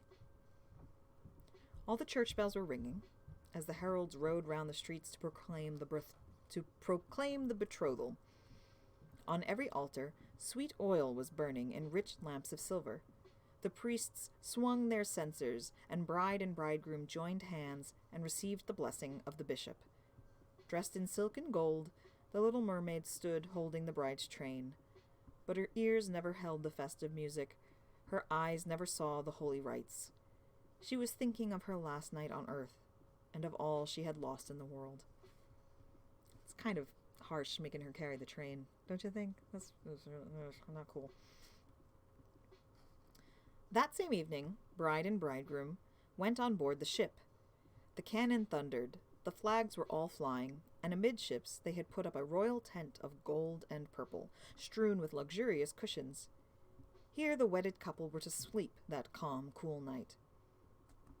The sails filled with the breeze, and the ship glided lightly and smoothly over the clear water. As darkness fell, colored lanterns were lit, and the crew danced merrily on the deck. The little mermaid could not help thinking of the first time she came up out of the sea, and gazed on just such a scene of joy and splendor. And now she joined in the dance, swerving and swooping as lightly as a swallow that avoids pursuit, and shouts of admiration greeted her on every side. Never had she danced so brilliantly. It was as if sharp knives were wounding her delicate feet, but she never felt it. More painful was the wound in her heart. She knew that this was the last evening she would see the prince, for whom she had turned her back on kindred and home, given up her beautiful voice, and every day suffered hours of agony without suspecting a thing. This was the last night she would breathe the same air as he, gaze on the deep sea and the star-blue sky. An endless night, without thoughts, without dreams, awaited her who had no soul and could never win one. All was joy and merriment on board until long past midnight. She laughed and danced with the thought of death in her heart. The prince kissed his lovely bride, and she toyed with his dark hair, and arm in arm they went to rest in the magnificent tent. The ship was now hushed and still. Only the helmsman was there at his wheel, and the little mermaid leaned with her white arms on the rail and looked eastward for a sign of the pink dawn. The first ray of the sun she knew would kill her. Suddenly, she saw her sisters rising out of the sea. They were pale like her. No more was their beautiful long hair fluttering in the wind. It had been cut off. "We have given it to the witch, so that she might help us to save you from dying when tonight is over. She has given us a knife. Look, here it is. Do you see how sharp it is? Before sunrise, you must stab it into the prince's heart. Then, when his warm blood splashes over your feet, they will grow together into a fish's tail, and you will become a mermaid once more. You will be able to come down into the water and live out your 300 years before being changed into the dead salt foam of the sea. Make haste. Either he or you must die before the sun rises. Our old grandmother has been sorrowing till her white hair has fallen away, as ours fell before the witch's scissors. Kill the prince and come back to us. But make haste. Look at that red gleam in the sky. In a few minutes the sun will rise, and then you must die." And with a strange, deep sigh, they sank beneath the waves. The little mermaid drew aside the purple curtain of the tent, and she saw the lovely bride, sleeping with her head on the prince's breast. She stopped and kissed his handsome brow, looked at the sky where the pink dawn glowed brighter and brighter, looked at the sharp knife in her hand, and again fixed her eyes on the prince, who murmured in his dreams the name of his bride. She alone was in his thoughts. The knife quivered in the mermaid's hand, but then she flung it far out into the waves. They glimmered red where it fell, and what looked like drops of blood came oozing out of the water. With a last glance at the prince from eyes half-dimmed in death, she hurled herself from the ship into the sea, and felt her body dissolving into foam. And now the sun came rising from the sea. Its rays fell gentle and warm on the death-chilled foam, and the little mermaid had no feeling of death. She saw the bright sun, and hovering above her, hundreds of lovely creatures. She could see right through them, see the white sails of the ship and the pink clouds of the sky. And their voice was the voice of melody, yet so spiritual that no human ear could hear it, just as no earthly eye could see them. They had no wings, but their own lightness bore them up as they floated through the air. The little mermaid saw that she had a body like theirs, raising itself freer and freer from the foam. "To whom am I coming?" she asked, and her voice sounded like that of the other beings, more spiritual than any earthly music can record. "To the daughters of the air," answered the others. "A mermaid has no immortal soul, and can never have one unless she wins the love of a mortal. Eternity for her depends on a power outside her. Neither have the daughters of the air an everlasting soul, but by good deeds they can shape one for themselves. We shall fly to the hot countries where the stifling air of pestilence means death to mankind. We shall bring them cool breezes. We shall scatter the fragrance of flowers through the air and send them comfort and healing. When for 300 years we have striven to do the good we can, then we shall win an immortal soul and have a share in mankind's eternal happiness. You, poor little mermaid, have striven for that with all your heart. You have suffered and endured, and have raised yourself into the world of spirits of the air. Now, by 300 years of good deeds, you too can shape yourself an immortal soul." And the little mermaid raised her crystal arms towards God's Son, and for the first time, she knew the feeling of tears. On board the ship, there was a bustle and life once more. She saw the prince with his pretty bride, looking about for her. Sorrowfully, they stared at the heaving foam, as if they knew she had thrown herself into the waves. Unseen, she kissed the forehead of the bride, gave a smile to the prince, and then, with the other children of the air, she climbed into a rose-red cloud that was sailing to the sky. So we shall float for 300 years, till at last we come into the heavenly kingdom. And we may reach it even sooner, said one. Unseen, we float into human homes where there are children, and for every day we find a good child who makes father and mother happy and earns their love, God shortens our time of trial. The child never knows when we fly through the room, and if that makes us smile with joy, then a year is taken away from the 300. But if we see a child who is naughty or spiteful, then we have to weep tears of sorrow, and every tear adds one more day to our time of trial.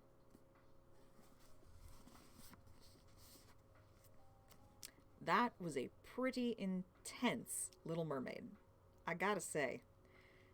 I remember reading it, and I remember the whole knife and the sea foam bit. But man, it hits hard, doesn't it? I guess the point of that one was behave so that when the children of the air come through the house, they can take a year off their 300 years, I guess? Yeah, literally. What the heck? What was that? Well, on that note, I think it's time we take a little break. I need some more tea. And I think we all need a moment to recover from that. If you have a favorite fairy tale that you would like to request, if I have it here in my book, my 2 books here, I will bookmark it for you, and we'll see if we can find it, and I'll read that for you after the break. So it's going to be about 5-10 minutes, as long as it takes my kettle to boil and to make the tea and all that. So go ahead, refresh your drinks, get cozy, get comfy, and we'll come back after the break with some more stories. So thank you so much, and I'll see you in a little bit.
Bah.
Hello.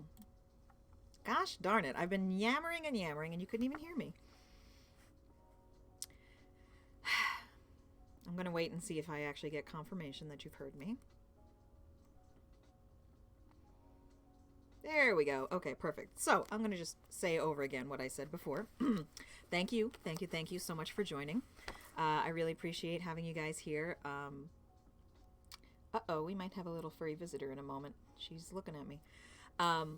I was so excited to start this stream. I mentioned it in the Chaotic Tiefling Discord channel. And I was like, hey, can anybody give me some advice? I'm looking to start this. And Babs was amazing and jumped on it and said, hey, let's do it here. It's super fun. I started with Chaotic Tiefling with What Streams May Come, which is a live reading of Shakespeare. They're having their season finale tonight at... Oh, here we go. The cat wants my cookies. They're having their season finale tonight. Much Ado About Nothing, 7 p.m. Make sure you tune in. It's going to be a riot. I had so much fun doing Merry Wives of Windsor, so it's going to be great. I can't wait for it to come back next season. But yeah, thank you so much for being here. I appreciate you guys supporting me in my, little storytelling endeavor. I hope you all have another warm beverage. I'm sorry my cup is spooky woods right now. But I had 2 requests in the chat while we were on break. Rhea Creates requested Rose Red.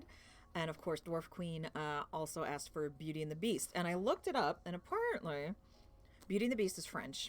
And I currently have Hans Christian Andersen and Grimm's. So I found it online. So I love you very much, and I'll get that going for you. But let's start with Rose Red, since I have it here. And first, before I even do that, I have a little friend to show you. This is Maeve. She's being a brat and getting in my way. She's very good at that. So if you hear any kitty mewing, it's probably her. She's gotten very used to being yeeted off the table. So anyway, let's start with Snow White and Rose Red. We're back in Grimm's for now. Here we go. There was once a poor widow who lived in a lonely cottage. In front of the cottage was a garden wherein stood 2 rose trees, one of which bore white and the other red roses. Getting a little Lancastrian versus York here. She had 2 children who were like the 2 rose trees. One was called Snow White and the other Rose Red. They were as good and happy, as busy and cheerful as ever 2 children in the world were. Only Snow White was more quiet and gentle than Rose Red. Rose Red liked better to run about in the meadows and fields, seeking flowers and catching butterflies. But Snow White sat at home with her mother and helped do her housework, or read to her when there was nothing to do. I think I identify more with Rose Red, because I don't really care for the housework bit, but I sure do like reading. The 2 children were so fond of one another that they always held each other by the hand when they went out together. And when Snow White said, "We will not leave each other," Rose Red answers, "Never so long as we live." And their mother would add, "What one has, she must share with the other." They often ran about the forest alone and gathered red berries, and no beasts did them any harm, but came close to them trustfully. The little hare would eat a cabbage leaf out of their hands, the roe grazed by their side, the stag leapt merrily by them, and the birds sat still upon the boughs and sang whatever they knew. No mishap overtook them. If they had stayed too late in the forest and night came on, they laid themselves down near one another upon the moss and slept until morning came, and their mother knew this and did not worry on their account. Once, when they had spent the night in the wood and the dawn had roused them, they saw a beautiful child in a shining white dress sitting near their bed. He got up and looked quite kindly at them, but said nothing and went away into the forest. And when they looked around, they found that they had been sleeping quite close to a precipice, and would have fallen into it in the darkness if they had gone only a few paces further. And their mother told them that it must have been an angel who watches over good children. Snow White and Rose Red kept their mother's little cottage so neat that it was a pleasure to look inside it. In the summer, Rose Red took care of the house, and every morning laid a wreath of flowers by her mother's bed before she awoke, in which was a rose from each tree. In the winter, Snow White lit the fire and hung the kettle on the hob. The kettle was of brass and shone like gold, so brightly was it polished. In the evening, when the snowflakes fell, the mother said, "Go, Snow White, and bolt the door." And then they sat round the hearth, and the mother took her spectacles and read aloud out of a large book. Like this one. Very large. And the two girls listened as they sat and spun, and close by them lay a lamb upon the floor, and behind them upon a perch sat a white dove with its head hidden beneath its wing. One evening, as they were thus sitting comfortably together, someone knocked at the door as if he wished to be let in. The mother said, "Quick, Rose Red, open the door. It must be a traveler who is seeking shelter." Rose Red went and pushed back the bolt, thinking it was a poor man. But it was not. It was a bear that stretched his broad black head within the door. Rose Red screamed and sprang back. The lamb bleated, the dove fluttered, and Snow White hid herself behind her mother's bed. But the bear began to speak and said, "Do not be afraid. I will do you no harm. I am half frozen and only want to warm myself a little beside you." "Poor bear," said the mother, "lie down by the fire. Only take care that you do not burn your coat." Then she cried, "Snow White, Rose Red, come out. The bear will do you no harm. He means well." Taking his word for it, I see. So they both came out, and by the lamb and dove came nearer and were not afraid of him. The bear said, "Here, children, knock the snow out of my coat a little." So they brought the broom and swept the bear's hide clean, and he stretched himself by the fire and growled contentedly and comfortably. It was not long before they grew quite at home, and played tricks with their clumsy guest. They tugged his hair with their hands, put their feet upon his back and rolled him about, or they took the hazel switch and beat him, and when he growled, they laughed. But the bear took it all in good part. Only when they were too rough, he called out, "Leave me alive, children. Snow White, Rose Red, will you beat your wooer dead?" I feel like that's not a very nice thing to do to somebody who has come to you for warmth and shelter, to take out a hazel switch and beat them. I don't know. Doesn't seem too great. When it was bedtime, the others went to bed. The mother said to the bear, "You can lie here by the hearth, and then you will be safe from the cold and the bad weather." As soon as day dawned, the two children let him out, and he trotted across the snow into the forest. Henceforth, the bear came every evening at the same time, laid himself down by the hearth, and let the children amuse themselves with him as much as he liked. And they got so used to him that the doors were never fastened until their friend had arrived. When spring had come, and all outside was green, the bear said one morning to Snow White, "Now I must go away, and cannot come back for the whole summer." "Where are you going then, dear bear?" asked Snow White. "I must go into the forest and guard my treasures from the wicked dwarfs. In the winter, when the earth is frozen hard, they are obliged to stay below, and cannot work their way through. But now, when the sun has thawed and warmed the earth, they break through it, and they try to pry out and steal, and what once gets into their hands and in their caves does not easily see daylight again." Snow White was quite sorry at his departure, and as she unbolted the door for him, and the bear was hurrying out, he caught against... Oops, too many pages. The bear was hurrying... Excuse me. The bear was hurrying out. He caught against the bolt, and a piece of his hairy coat was torn off, and it seemed to Snow White as if she had seen gold shining through it, but she was not sure about it. The bear ran away quickly, and was soon out of sight behind the trees. A short time afterwards, the mother sent her children into the forest to get firewood. There they found a big tree which lay felled on the ground, and close by the trunk something was jumping backwards and forwards in the grass, but they could not make out what it was. When they came nearer, they saw a dwarf with an old withered face and a snow-white beard a yard long. The end of the beard was caught in the crevice of the tree, and the little fellow was jumping about like a dog tied to a rope, and did not know what to do. He glared at the girls with his fiery red eyes and cried, "Why do you stand there? Can you not come here and help me?" "What are you up to, little man?" asked Rose Red.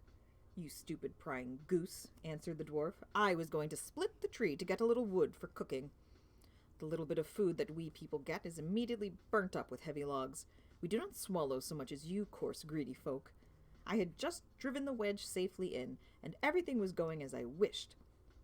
But the cursed wedge was too smooth and suddenly sprang out, and the tree closed so quickly that I could not pull out my beautiful white beard.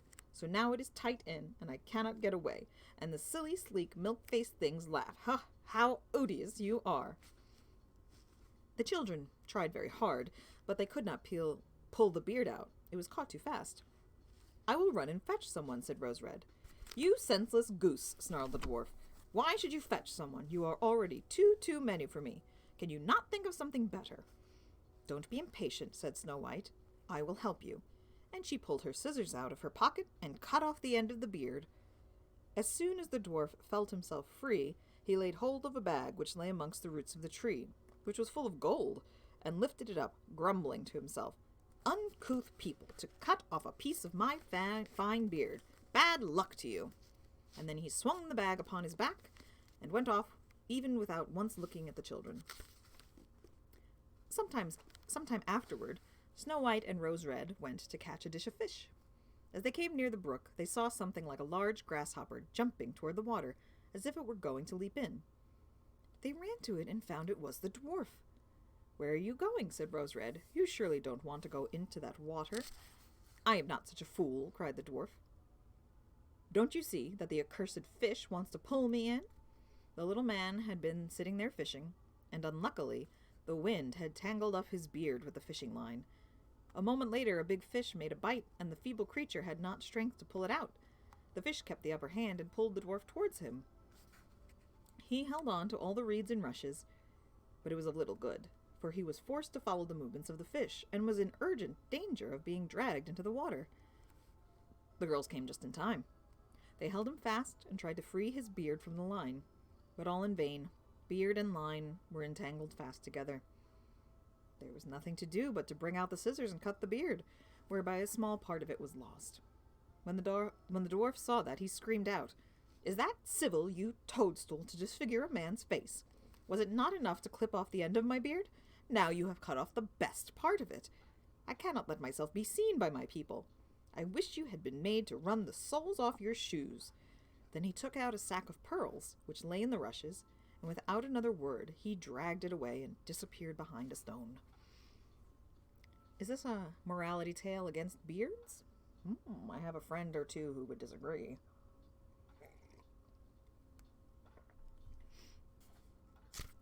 It happened that soon afterward, the mother sent the two children to the town to buy needles and thread and laces and ribbons. The road led them across a heath upon which huge pieces of rock lay strewn about. There they noticed a large bird hovering in the air, flying slowly round and round above them. It sank lower and lower. Sorry, I have a kitty visitor over here. Hi, Maeve. Where were we? Yes. It sank lower and lower, and at last settled near a rock not far away. Immediately they heard a loud, piteous cry. They ran up and saw with horror that the eagle had seized their old acquaintance the dwarf and was going to carry him off. The children, full of pity, at once took tight of the little old man and pulled against the eagle so long that at last he let his booty go. As soon as the dwarf had recovered from his first fright, he cried with his shrill voice, Could you not have done it more carefully? You dragged at my brown coat so that it is all torn and full of holes, you clumsy creatures. Then he took up a sack full of precious stones and slipped away again under the rock into his hole. The girls, who were by this time used to his ingratitude, went on their way and did their business in the town. As they crossed the heath again on their way home, they surprised the dwarf, who had emptied out his bag of precious stones in a clean spot, and had not thought that anyone would come there so late. The evening sun shone upon the brilliant stones. They glittered and sparkled with all colors so beautifully that the children stood still and stared at them. Why do you stand there gaping? Cried the dwarf, and his ashen gray face became copper red with rage. He was still cursing when a loud growling was heard, and a black bear came trotting towards them out of the forest. The dwarf sprang up in a fright, but he could not reach his cave, for the bear was already close. Then, in the dread of his heart, he cried, Dear Mr. Bear, spare me. I will give you all my treasures. Look, the beautiful jewels lying there. Grant me my life. What do you want with such a slender little fellow as I? You would not feel me between your teeth. Come, take these 2 wicked girls. They are tender morsels for you, fat as young quails. For mercy's sake, eat them. The bear took no heed of his words, but gave the wicked creature a single blow with his paw, and he did not move again. The girls had run away, but the bear called to them, Snow White and Rose Red, do not be afraid. Wait, I will come with you. Then they recognized his voice and waited, and when he came up to them suddenly, his bear skin fell off, and he stood there, a handsome man, clothed all in gold. I am a king's son, he said, and I was bewitched by that wicked dwarf who had stolen my treasures. I have had to run about the forest as a savage bear until I was freed by his death. Now he has got his well-deserved punishment. Snow White was married to him, and Rose Red to his brother, and they divided between them the great treasure which the dwarf had gathered together in his cave. The old mother lived peacefully and happily with her children for many years. She took the 2 rose trees with her, and they stood before her window, and every year bore the most beautiful roses, white and red. A lot of dwarves in these stories, huh? I don't know how I feel about that as a vertically challenged person myself. Gerblins, I guess, right? Right, Maeve? Right, you silly kitty? You're so funny. All right, well, I think we have time for one more story, and that will be the Dwarf Queen's request. We will be doing Beauty and the Beast. It is apparently a French story, which would be why it wasn't in the other books that I had, but we've got it here. It is by Jeanne-Marie Le Prince de Beaumont. Okay. That's quite a name, isn't there? All right. So, Beauty and the Beast. I'm going to take a pause for a moment. Have a little snacky snack. Everything is turning different colors. That's so funny.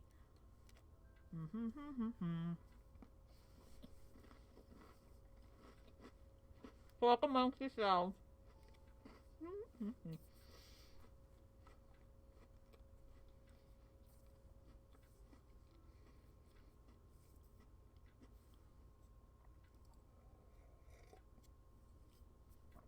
All right. Here we go. We're already going off into a different direction than Disney, so this is going to be interesting. Uh-oh, Sam's here too now. 2 kitties. Uh-oh. They'll be fine. Oh, you were very welcome. I'm glad you enjoyed Rose Red.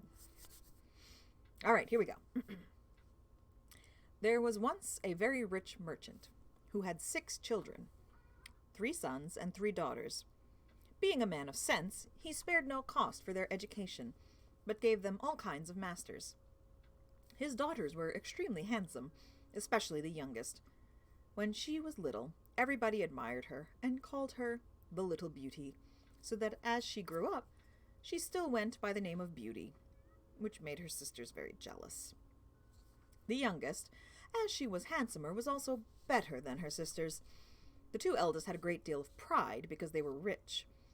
They gave themselves ridiculous airs, and would not visit other merchants' daughters, nor keep company with any but persons of quality. They went out every day to parties of pleasure, balls, plays, concerts, and so forth, and they laughed at their youngest sister because she spent the greatest part of her time in reading good books. As it was known that they were great fortunes, several eminent merchants made their addresses to them, but the 2 eldest said they would never marry unless they could meet a duke or an earl at least. Beauty very civilly thanked them that courted her, and told them that she was too young yet to marry, but chose to stay with her father a few years longer. All at once, the merchant lost his whole fortune, excepting a small country house at a great distance from town, and told his children, with tears in his eyes, they must go there and work for their living. The 2 eldest answered that they would not leave the town, for they had several lovers who they were sure would be glad to have them, though they had no fortune. But the good ladies were mistaken, for their lovers slighted and forsook them in their poverty. As they were not beloved on account of their pride, everybody said, they did not deserve to be pitied. We are very glad to see their pride humbled. Let them go and give themselves quality airs in milking cows and minding their dairy. But, added they, we are extremely concerned for Beauty. She was such a charming, sweet-tempered creature. spoke so kindly to poor people, and was of such an affable, obliging behavior. Nay, several gentlemen would have married her, though they knew she had not a penny, but she told them she could not think of leaving her poor father in his misfortunes, but was determined to go along with him into the country to comfort and attend him. Poor Beauty at first was sadly grieved at the loss of her fortune. But, said she to herself, were I to cry ever so much, that would not make things better. I must try to make myself happy without a fortune. When they came to their country house, the merchant and his 3 sons applied themselves to husbandry and tillage, and Beauty rose at 4 in the morning, and made haste to have the house clean and dinner ready for the family. In the beginning, she found it very difficult, for she had not been used to work as a servant, but in less than 2 months she grew stronger and healthier than ever. After she had done her work, she read, played on the harpsichord, or else sung whilst she spun. Played on the harpsichord. You might have been able to sell that. Maybe? I don't know. Just a thought.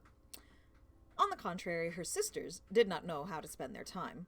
They got up at 10, and did nothing but saunter about the whole day, lamenting the loss of their fine clothes and acquaintance. Do but see our youngest sister, said they, one to the other. What a poor, stupid, mean-spirited creature she is, to be so contented with such an unhappy, dismal situation. The good merchant was of quite a different opinion. He knew very well that Beauty outshone her sisters, in her person as well as her mind, and admired her humility and industry, but above all her humility and patience, for her sisters not only left all of the work of the house to do, but insulted her at every moment. That's what I'm saying, Sarah. The harpsichords, super expensive. Sell one, get a few extra coins, you know. So I don't feel like he's such a great merchant. You know what I'm saying? The family had lived about a year in this retirement when the merchant received a letter with an account that a vessel, on board of which he had effects, was safely arrived. This news had like to have turned the heads of the 2 eldest daughters, who immediately flattered themselves with the hopes of returning to town, for they were quite weary of the country life. And when they saw their father ready to set out, they begged of him to buy them new gowns, headdresses, ribbons, and all manner of trifles. But Beauty asked for nothing, for she thought to herself that all the money her father was going to receive would scarce be sufficient to purchase everything her sisters wanted. "What will you have, Beauty?" said her father. "Since you have the goodness to think of me," answered she, "be so kind as to bring me a rose, for as none grows hereabouts, they are kind of a rarity." Not that Beauty cared for a rose, but she asked for something, lest she should seem by her example to condemn her sister's conduct, who would have said she did it only to look particular. The good man went on his journey, but when he came there, they went to law with him about the merchandise, and after a great deal of trouble and pains to no purpose, he came back as poor as before. He was within 30 miles of his own house, thinking on the pleasure he should have in seeing his children again, when going through a large forest he lost himself. It rained and snowed terribly. Besides, the wind was so high that it threw him twice off his horse, and night coming on he began to apprehend being either starved to death with cold and hunger, or else devoured by the wolves, whom he heard howling all around him, when on a sudden, looking through a long walk of trees, he saw a light at some distance, and going on a little farther, perceived it came from a palace illuminated from top to bottom. If you guys hear any kind of scuffling noise, it's just the 2 cats. They're having some crazy time. They got some zoomies. Where was I? There we go. Yes. A palace illuminated from top to bottom. The merchant returned God thanks for his happy discovery, and hastened to the place, but was greatly surprised at not meeting with anyone in the outer courts. His horse followed him, and seeing a large stable open, went in, and finding both hay and oats, the poor beast, who was almost famished, fell to eating very heartily. The merchant tied him to the manger, not himself. The horse, not the merchant. The merchant tied him up to the manger, and walking towards the house, where he saw no one, but entering into a large hall, he found a good fire, and a table plentifully set out with but one cover laid. As he was quite wet through with the rain and snow, he drew near the fire to dry himself. "I hope," said he, "the master of the house or his servants will excuse the liberty I take. I suppose it will not be long before some of them appear."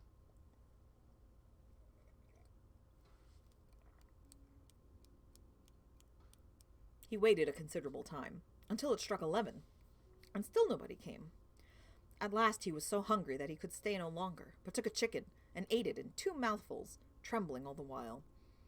After this he drank a few glasses of wine, and growing more courageous, he went out of the hall and crossed through several grand apartments with magnificent furniture, until he came into a chamber which had an exceeding good bed in it, and as he was very much fatigued and it was past midnight, he concluded it was best to shut the door and go to bed. It was 10 the next morning before the merchant walked. As he was going to rise, he was astonished to see a good suit of clothes in the room of his own, which were quite spoiled. Certainly, said he, this place belongs to some kind fairy, who has seen and pitied my distress. He looked through a window, but instead of snow, saw the most delightful arbors, interwoven with the beautifulest flowers that were ever beheld. Then he returned to the great hall, where he had supped the night before, and found some chocolate ready made on the little table. Thank you, good Madam Fairy, said he aloud, for being so careful as to provide me a breakfast. I am extremely obliged to you for all your favors. The good man drank his chocolate, and then went to look for his horse. But passing through an arbor of roses, he remembered Beauty's request to him, and gathered a branch on which were several. Immediately he heard such a noise, and saw a frightful beast coming to him, that he was ready to faint away. You are very ungrateful, said the beast to him in a terrible voice. I have saved your life by receiving you into my castle, and in return you steal my roses, which I value beyond anything in the universe. But you shall die for it. I give you but a quarter of an hour to prepare yourself and say your prayers. I mean, that's very nice of him to give him a quarter of an hour to prepare himself and say his prayers.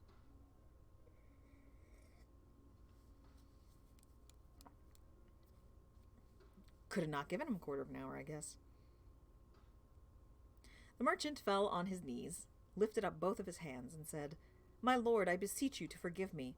Indeed, I had no intention to offend in gathering a rose for one of my daughters, who desired me to bring her one.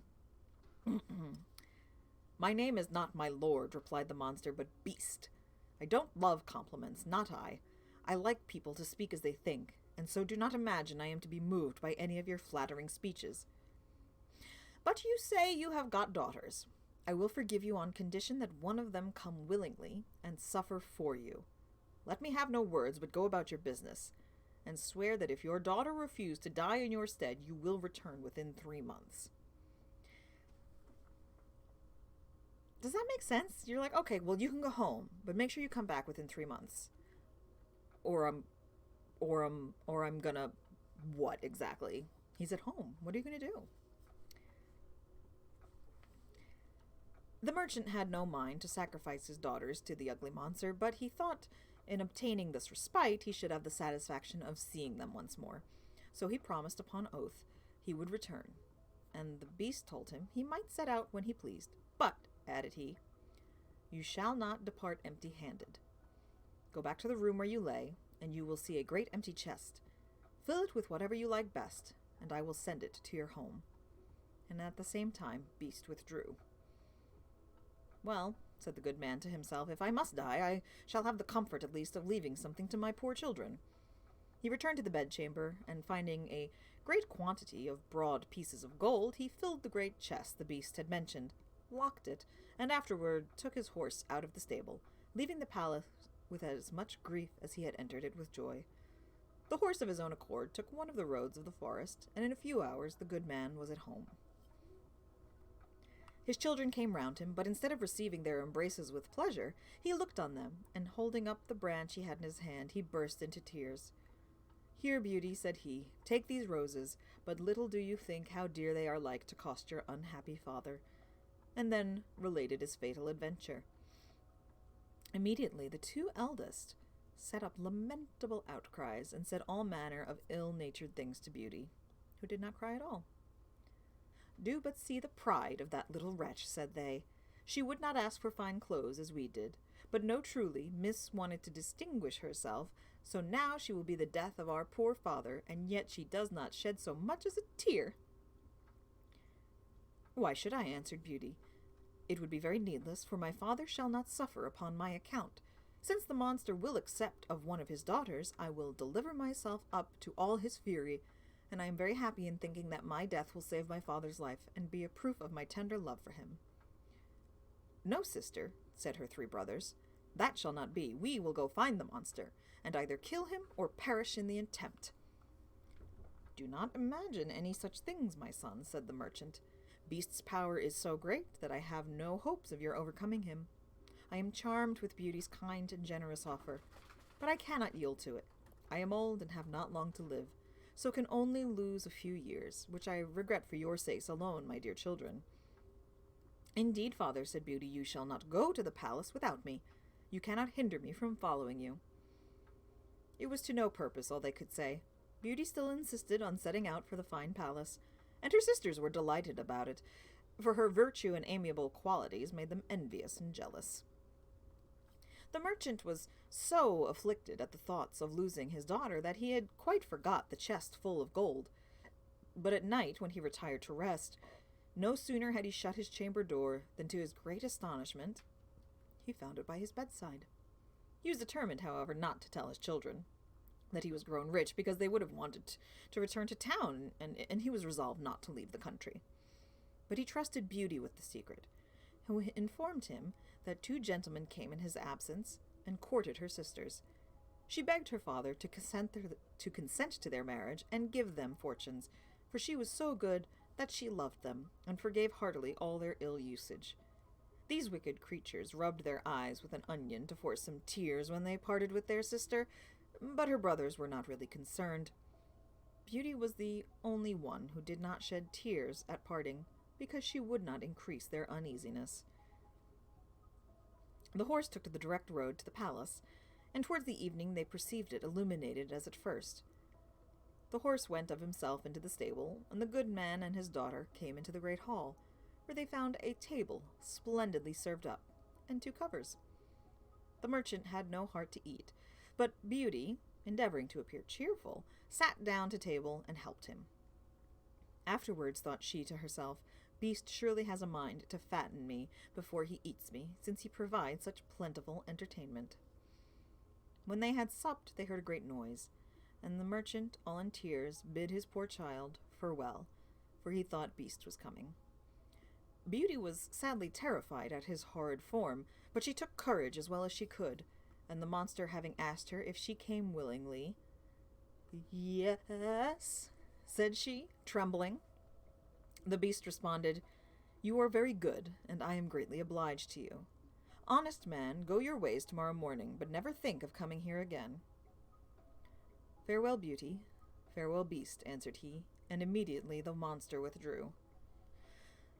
"Oh, daughter," said the merchant, embracing Beauty, "I am almost frightened to death, believe me. You had better go back and let me stay here." "No, father," said Beauty in a resolute tone. "You shall set out tomorrow morning and leave me to the care and protection of Providence." They went to bed, and thought they should not close their eyes all night, but scarce were they laid down than they fell fast asleep. And Beauty dreamed a fine lady came, and said to her, "I am content, Beauty, with your good will. This good action of yours in giving up your own life to save your father's shall not go unrewarded." Beauty waked and told her father her dream, and though it helped to comfort him a little, yet he could not help crying bitterly when he took leave of his dear child. As soon as he was gone, Beauty sat down in the great hall and fell a-crying likewise, but as she was mistress of a great deal of resolution, she recommended herself to God, and resolved not to be uneasy the little time she had to live, for she firmly believed Beast would eat her up that night. However, she thought she might as well walk about until then, and view this fine castle, which she could not help admiring. It was a delightful, pleasant place, and she was extremely surprised at seeing a door, over which was written, "Beauty's apartment." She opened it hastily, and was quite dazzled with the magnificence that reigned throughout. But what chiefly took up her attention was a large library, a harpsichord, and several music books. "Well," said she to herself, "I see they will not let my time hang heavy upon my hands for want of amusement." Then she reflected, "Were I but to stay here a day, there would not have been all these preparations. This consideration inspired her with fresh courage, and opening the library, she took a book and read these words in letters of gold. Welcome beauty, banish fear. You are queen and mistress here. Speak your wishes, speak your will. Swift obedience meets them still. Alas, said she with a sigh, there is nothing I desire so much as to see my poor father and know what he is doing. She had no sooner said this, when casting her eyes on a great looking-glass, to her great amazement, she saw her own home, where her father arrived with a very dejected countenance. Her sisters went to meet him, and, notwithstanding their endeavors to appear sorrowful, their joy felt for having got rid of their sister was visible in every feature. A moment after, everything disappeared, and Beauty's apprehensions at this proof of Beast's complacence. At noon, she found dinner ready, and while at table was entertained with an excellent concert of music, though without seeing anybody. But at night, as she was going to sit down to supper, she heard the noise Beast made, and she could not help being sadly terrified. Beauty, said the monster, will you give me leave to see you sup? That is as you please, answered Beauty, trembling. No, replied the Beast, you alone are mistress here. You need only bid me gone, if my presence is troublesome, and I will immediately withdraw. But tell me, do you not think me very ugly? That is true, said Beauty, for I cannot tell a lie, but I believe you are very good-natured. So I am, said the monster, but then, besides my ugliness, I have no sense. I know very well that I am a poor, silly, stupid creature. 'Tis no sign of folly to think so, replied Beauty, for never did fool know this, or had so humble a conceit of his own understanding. Eat then, Beauty, said the monster, and endeavor to amuse yourself in your palace, for everything here is yours, and I should be very uneasy if you were not happy. You are very obliging, answered Beauty. I own I am pleased with your kindness, and when I consider that, your deformity scarce appears. Yes, said the Beast, my heart is good, but still I am a monster. Among mankind, says Beauty, there are many that deserve that name more than you, and I prefer you, just as you are, to those who under a human form hide a treacherous, corrupt, and ungrateful heart.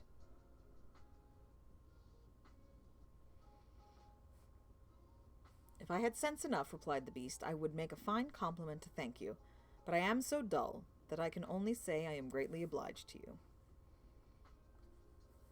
Beauty ate a hearty supper, and had almost conquered her dread of the monster, but she had like to have fainted away when the monster said to her, Beauty, will you be my wife? She was some time before she dared answer, for she was afraid of making him angry if she refused. At last, however, she said, trembling, No, Beast. Immediately the poor monster went to sigh, and hissed so frightfully that the whole place echoed. But Beauty soon recovered her fright, for Beast, having said in a mournful voice, Then farewell, Beauty, left the room, and only turned back now and then to look at her as he went out. When Beauty was alone, she felt a great deal of compassion for poor Beast. Alas, said she, 'tis thousand pities anything so good-natured should be so ugly. Beauty spent 3 months very contentedly in the palace. Every evening Beast paid her a visit and talked to her during supper very rationally, with plain good common sense, but never with what the world calls wit. And Beauty daily discovered some valuable qualifications in the monster, and seeing him often had so accustomed her to his deformity that, far from dreading the time of his visit, she would often look on her watch to see when it would be 9, for the Beast never missed coming in at that hour. There was but one thing that gave Beauty any concern, which was that every night, before she went to bed, the monster always asked her if she would be his wife. One day she said to him, Beast, you make me very uneasy. I wish I could consent to marry you, but I am too sincere to make you believe that that will ever happen. I shall always esteem you as a friend. Endeavor to be satisfied with this. I must, said the Beast, for alas, I know too well my own misfortune. But then I love you with the tenderest affection. However, I ought to think myself happy that you will stay here. Promise me to never leave me. Beauty blushed at these words. She had seen in her glass that her father had pined himself sick for the loss of her, and she longed to see him again. I could, answer she, indeed promise never to leave you entirely, but I have so great a desire to see my father that I shall fret to death if you refuse me that satisfaction. I had rather die myself, said the monster, than give you the least uneasiness. I will send you to your father, and you shall remain with him, and poor Beast will die with grief. No, said Beauty, weeping, I love you too well to be the cause of your death. I give you my promise to return in a week. You have shown me that my sisters are married, and my brothers are gone to the army. Only let me stay a week with my father, as he is alone. You shall be there tomorrow morning, said the Beast, but remember your promise. You need only lay your ring on a table before you go to bed, when you have a mind to come back. Farewell, Beauty, Beast sighed, as usual, bidding her good night. And then Beauty went to bed, very sad at seeing him so afflicted. When she waked the next morning, she found herself at her father's, and having rung a little bell that was by her bedside, she saw the maid come, who the moment she saw her gave a loud shriek, at which the good man ran up the stairs and thought he should have died with joy to see his dear daughter again. He held her fast locked in his arms above a quarter of an hour. As soon as the first transports were over, Beauty began to think of rising, and was afraid she had no clothes to put on. But the maid told her that she had just found, in the next room, a large trunk full of gowns, covered with gold and diamonds. Beauty thanked good Beast for his kind care, and taking one of the plainest of them, she intended to make a present of the others to her sisters. She scarce had said so when the trunk disappeared. Her father told her that Beast insisted on her keeping them herself, and immediately both gowns and trunk came back again. Beauty dressed herself, and in the meantime they sent to her sisters, who hastened thither with their husbands. They were both of them very unhappy. The eldest had married a gentleman, extremely handsome indeed, but so fond of his own person that he was full of nothing but his own dear self, and neglected his wife. The second had married a man of wit, but he only made use of it to plague and torment everybody, and his wife most of all. Beauty's sisters sickened with envy when they saw her dressed like a princess and more beautiful than ever, nor could all her obliging, affectionate behavior stifle their jealousy, which was ready to burst when she told them how happy she was. They went down into the garden to vent it in tears, and said one to the other, "In what way is this little creature better than us that she should be so much happier?" "Sister," said the oldest, "a thought just strikes my mind. Let us endeavor to detain her above a week, and perhaps the silly monster will be so enraged at her for breaking her word that he will devour her." Overkill? Maybe a little? Anyway. "Right, sister," said the other. "Therefore we must show her as much kindness as possible." After they had taken this resolution, they went up, and behaved so affectionately to their sister that poor Beauty wept for joy. When the week was expired, they cried and tore their hair, and seemed so sorry to part with her that she promised to stay a week longer. In the meantime, Beauty could not help reflecting on herself, for the uneasiness she was likely to cause poor Beast, whom she sincerely loved, and really longed to see again. The 10th night she spent at her father's.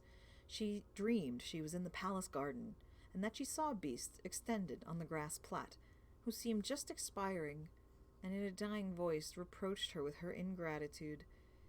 Beauty started out of her sleep, and bursting into tears, "Am I not very wicked," said she, "to act so unkindly to Beast, that has studied so much to please me in everything? Is it his fault if he is so ugly and has so little sense? He is kind and good, and that is sufficient. Why did I refuse to marry him? Hi, baby. I should be happier with the monster than my sisters are with their husbands. It is neither wit nor a fine person in a husband that makes a woman happy, but virtue, sweetness of temper, and complacence, and Beast has all of these valuable qualifications." Goodbye. "It is true I do not feel the tenderness of affection for him, but I find I have the highest gratitude, esteem, and friendship. I will not make him miserable. Were I to be so ungrateful, I should never forgive myself." Beauty, having said this, rose, put her ring on the table, and then laid down again. Scarce was she in bed before she fell asleep, and when she waked the next morning she was overjoyed to find herself in the Beast's palace. She put on one of her richest gowns to please him and waited for evening with the utmost impatience. At last, the wished-for hour came. The clock struck 9, yet no beast appeared. Beauty then feared she had been the cause of his death. She ran, crying and wringing her hands all about the palace like one in despair. After having sought for him everywhere, she recollected her dream and flew to the canal in the garden, where she dreamed she saw him. There she found poor Beast, stretched out, quite senseless, as she had imagined, dead.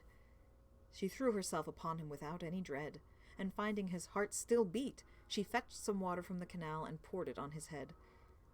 Beast opened his eyes and said to Beauty, "You forgot your promise, and I was so afflicted for having lost you that I resolved to starve myself. But since I have the happiness of seeing you once more, I die satisfied." "No, dear Beast," said Beauty, "you must not die. Live to be my husband. From this moment I give you my hand, and swear to be none but yours. Alas, I thought I had only a friendship for you, but the grief I now feel convinces me that I cannot live without you." Beauty scarce had pronounced these words when she saw the palace sparkle with light, and fireworks, instruments of music, everything seemed to give notice of some great event. But nothing could fix her attention. She turned to her dear Beast, for whom she trembled with fear. But how great was her surprise! Beast was disappeared, and she saw at her feet one of the loveliest princes that I ever beheld, who returned her thanks for having put an end to the charm under which he had so long resembled a beast. Though this prince was worthy of all her attention, she could not forbear asking where Beast was. "You see him at your feet," said the prince. "A wicked fairy had condemned me to remain under that shape until a beautiful maiden should consent to marry me. The fairy likewise enjoined me to conceal my understanding. There was only you in the world generous enough to be won by the goodness of my temper, and in offering you my crown I can't discharge the obligations I have to you." Beauty, agreeably surprised, gave the charming prince her hand to rise. They went together into the castle, and Beauty was overjoyed to find in the great hall her father and his whole family, whom the beautiful lady that had appeared to her in her dream had conveyed hither. "Beauty," said the lady, "come and receive the reward of your judicious choice. You have preferred virtue before either wit or beauty, and deserve to find a person in whom all these qualifications are united. You are going to be a great queen. I hope the throne will not lessen your virtue or make you forget yourself." "As to you, ladies," said the fairy to Beauty's two sisters, "I know your hearts and all the malice they contain. Become two statues, but under this transformation still retain your reason. You shall stand before your sister's palace gate, and be it your punishment to behold her happiness. And it will not be in your power to return to your former state until you own your faults. But I am very much afraid that you will always remain statues. Pride, anger, gluttony, and idleness are sometimes conquered, but the conversion of a malicious and envious mind is a kind of miracle." Immediately the fairy gave a stroke with her wand, and in a moment all that were in the hall were transported into the prince's dominions. His subjects received him with joy. He married Beauty and lived with her many years, and their happiness, as it was founded on virtue, was complete. So not quite so much nerdy girl, this thing, and yeah. I love the turning the sisters into statues, though. That's kind of great. It reminds me of I think it was a Grimm's, the Cinderella story, where they have to dance with hot iron shoes. It's always a good thing. Those nasty, nasty sisters, right? I'll have to keep in mind to be very, very kind and good to my little sister, or else I'll end up with, hot iron shoes on my feet.